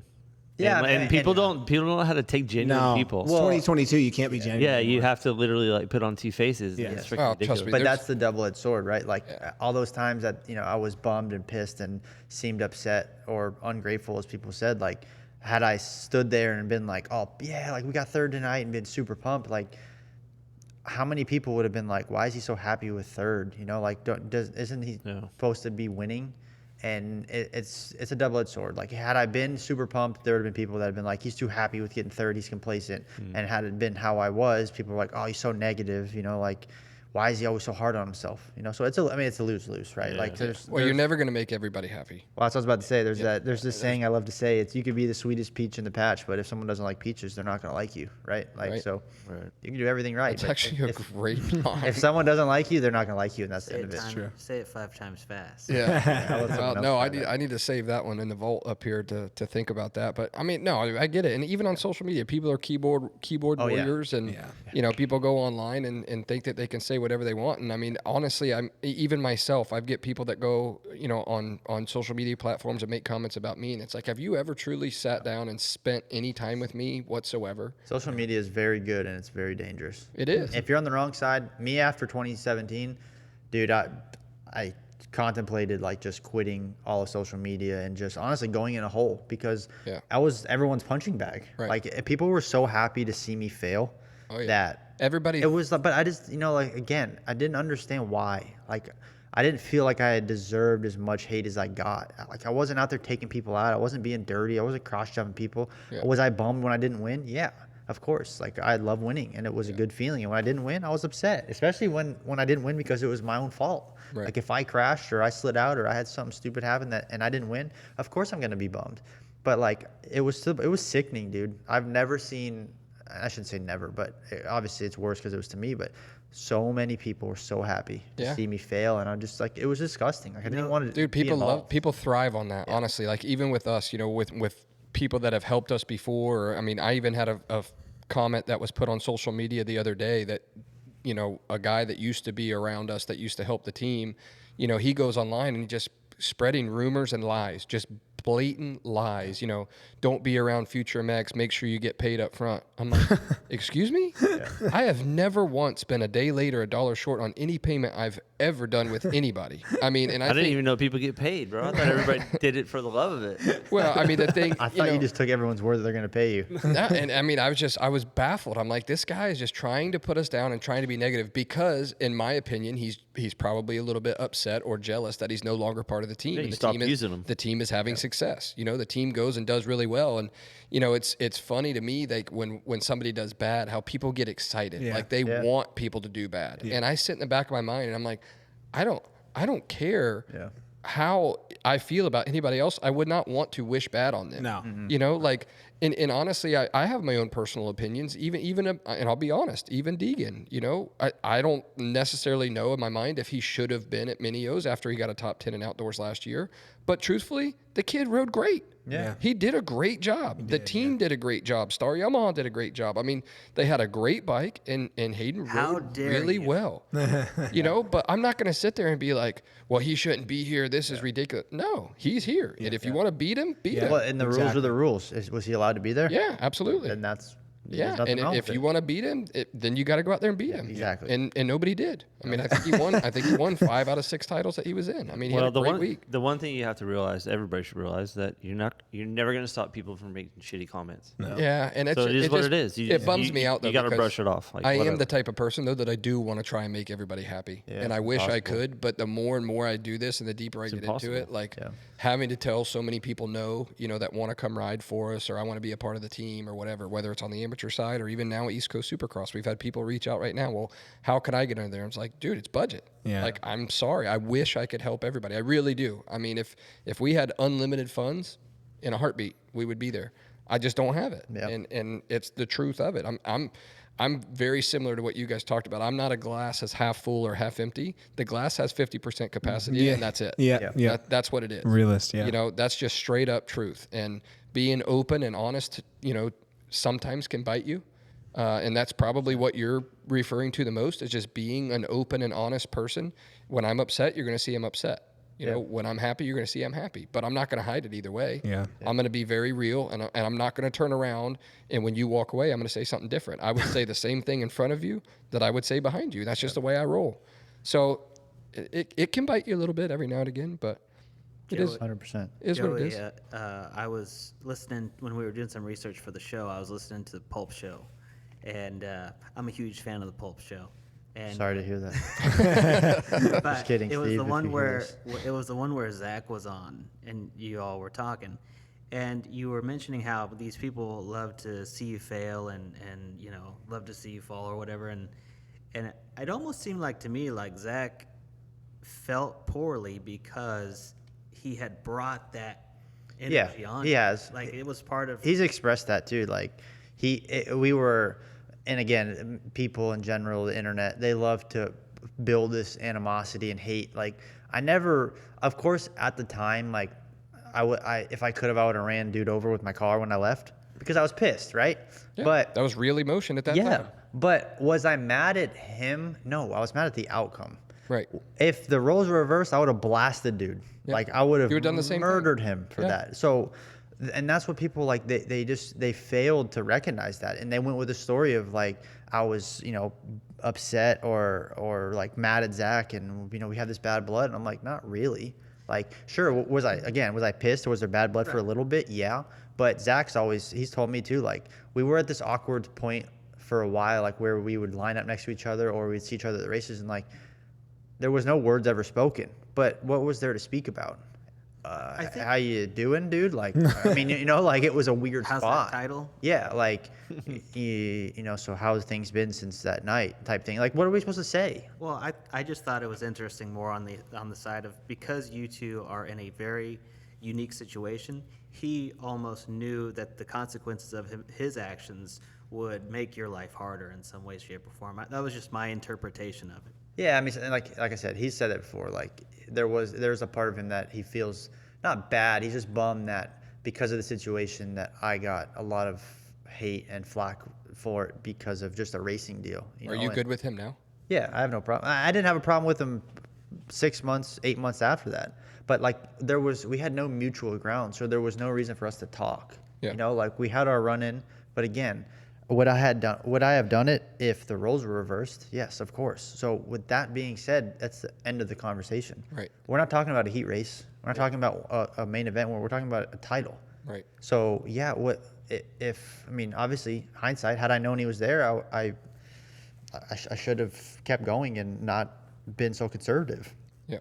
But I wasn't aware, and their opportunity was there. So was I surprised that he did it? Absolutely not. Like, what are you gonna do? Not force the issue, follow a dude into the corner, and then follow me down the straight, follow me to the next corner, and then him be like, oh man, maybe I could have blasted him. No, I'm gonna kill both of us, or one of us is gonna win, right? Like, I mean, that's the truth, and that's the animosity that everyone wanted to build for so long. That we hated each other, and I'm like, we don't hate each other, but like for a long time we had nothing to talk about. There was no mutual, like, we don't hang out every Tuesday and go golfing. Like we have no middle ground. Did you do that before? No, So nothing changed. nothing changed. Right. Except But people for wanted to make it. they wanted to make this big deal out of it. And honestly, the animosity came from just the internet. Like I just didn't want to deal with people. Period. Right. Was the media within our sport guilty of that as well? Oh yeah, Yeah. absolutely. Because That I was see sort of that why I I brought see it that a lot of problems with our media in the sport that like to Stir the pot. create It stories. clicks. It's just for the internet clicks, and that's where like. I mean, I guess I should have addressed it sooner, but again, like I'm not really super up to date on social media stuff. But like for the longest time, like I mean, I knew we were fine. Like especially for him, there's nothing for him to be mad about. He got the better end of the stick, but for the longest time, like I thought everyone knew like we were fine. We just had nothing to talk about, and I guess that's me being naive. But then someone finally brought it to my attention, like I don't know if it was an interview or what, but like, do you guys still have bad blood? And I'm like, from when? And they're like, well, the Vegas thing, and I'm like, yeah, but what's there to have bad blood about? Like. He did exactly what I would expect someone to do who's trying to win a title. Mm-hmm. And I guess that was for me, again, being naive. I should have picked up on it sooner. But yeah, he has said that to me, though, that, he feels bad that I got a lot of shit thrown my way because of that deal. But it's a racing deal. What do you do about it? Yeah, it's kind of one of those things. It is what it is now. So if I kind of consider you, I don't know if this is mislabeling or whatever. Like at this point, you've been in the sport 10 years. I would almost think of you as like a journeyman rider. You've ridden for a lot of teams, a lot of bikes. Like, yeah. Yeah, unfortunately. Well, so what would you say going into let's say hypothetically you have a factory ride for next year. The main focus that you would take from the things that you've learned historically and say, okay, I'm going to make the most of this. I've got the bike. Is it like you were talking about earlier with, the top three situations and trying to not ask too much of yourself or slowly build? What has Joey Savatgy learned over 10 years? It's tough. I guess, do I have a factory ride for one season, 1 year, or is it a 2-year deal? I mean, hypothetically, it's a 1-year deal. That changes it, because if I have a 2-year deal, I can have a little bit slower of an approach, like let's build building blocks.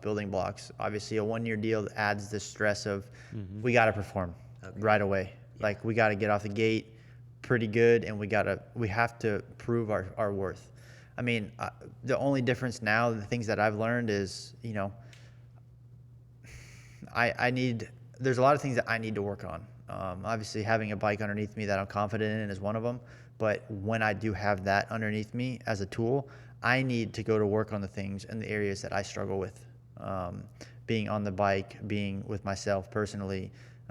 Whereas maybe in the past, not that I never recognized or truly took full credit for having faults, but as I've gone along the way, more of my faults have come to the surface, or areas that maybe I struggle with have come to the surface, that I tell myself, if I have that opportunity again, I will do what I have to do to make sure that I keep the ride. So I guess if I had a 1-year deal, I would be doing the same things that I'm doing now. Obviously a little bit less stressful, but I would make sure to spend that extra little bit of time every day working on the areas that I feel like need to be worked on. Maybe like minding the smaller details. Yeah, just cleaning up little things that are easy to sweep under the rug that you don't really pay attention to, because you're at the quote professional level, right? So you're always focused on the big picture, whereas the small, minute details go a long way. I think a lot of us, I shouldn't say a lot of us, because I don't know, I can't speak for everybody, but for me personally, I can benefit from a lot of basic drills. One thing this summer that helped me a lot that I'd never done was no clutch, no brake motos.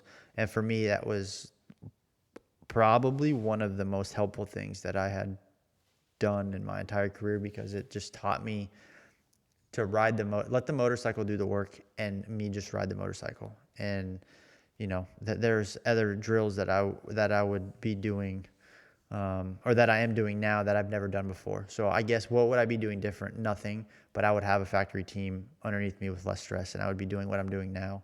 But like I said, I've learned a lot along the way, and the 450 is just a different animal. So trying to maintain or handle that and keep the trend on an upward direction and not get overly emotional would probably be the two biggest things. Keeping it in check.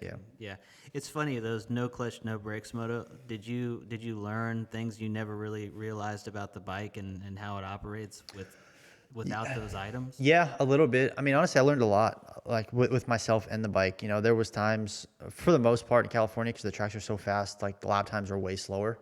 I never rode Glen Helen. I refused, especially once the season started. I would ride Tuesday, Wednesdays were Elsinore. I think our top speeds are like 58, 60 mile an hour. So like you need brakes there. Like I texted Seth one day. I'm like, bro, this feels useless. And he's like, yeah, but AP, like back in the day, they used to be pretty close. I'm like, yeah, maybe with hills and engine braking, but we're going so fast here and there's no ruts. I'm like, there's no way that you can go this fast.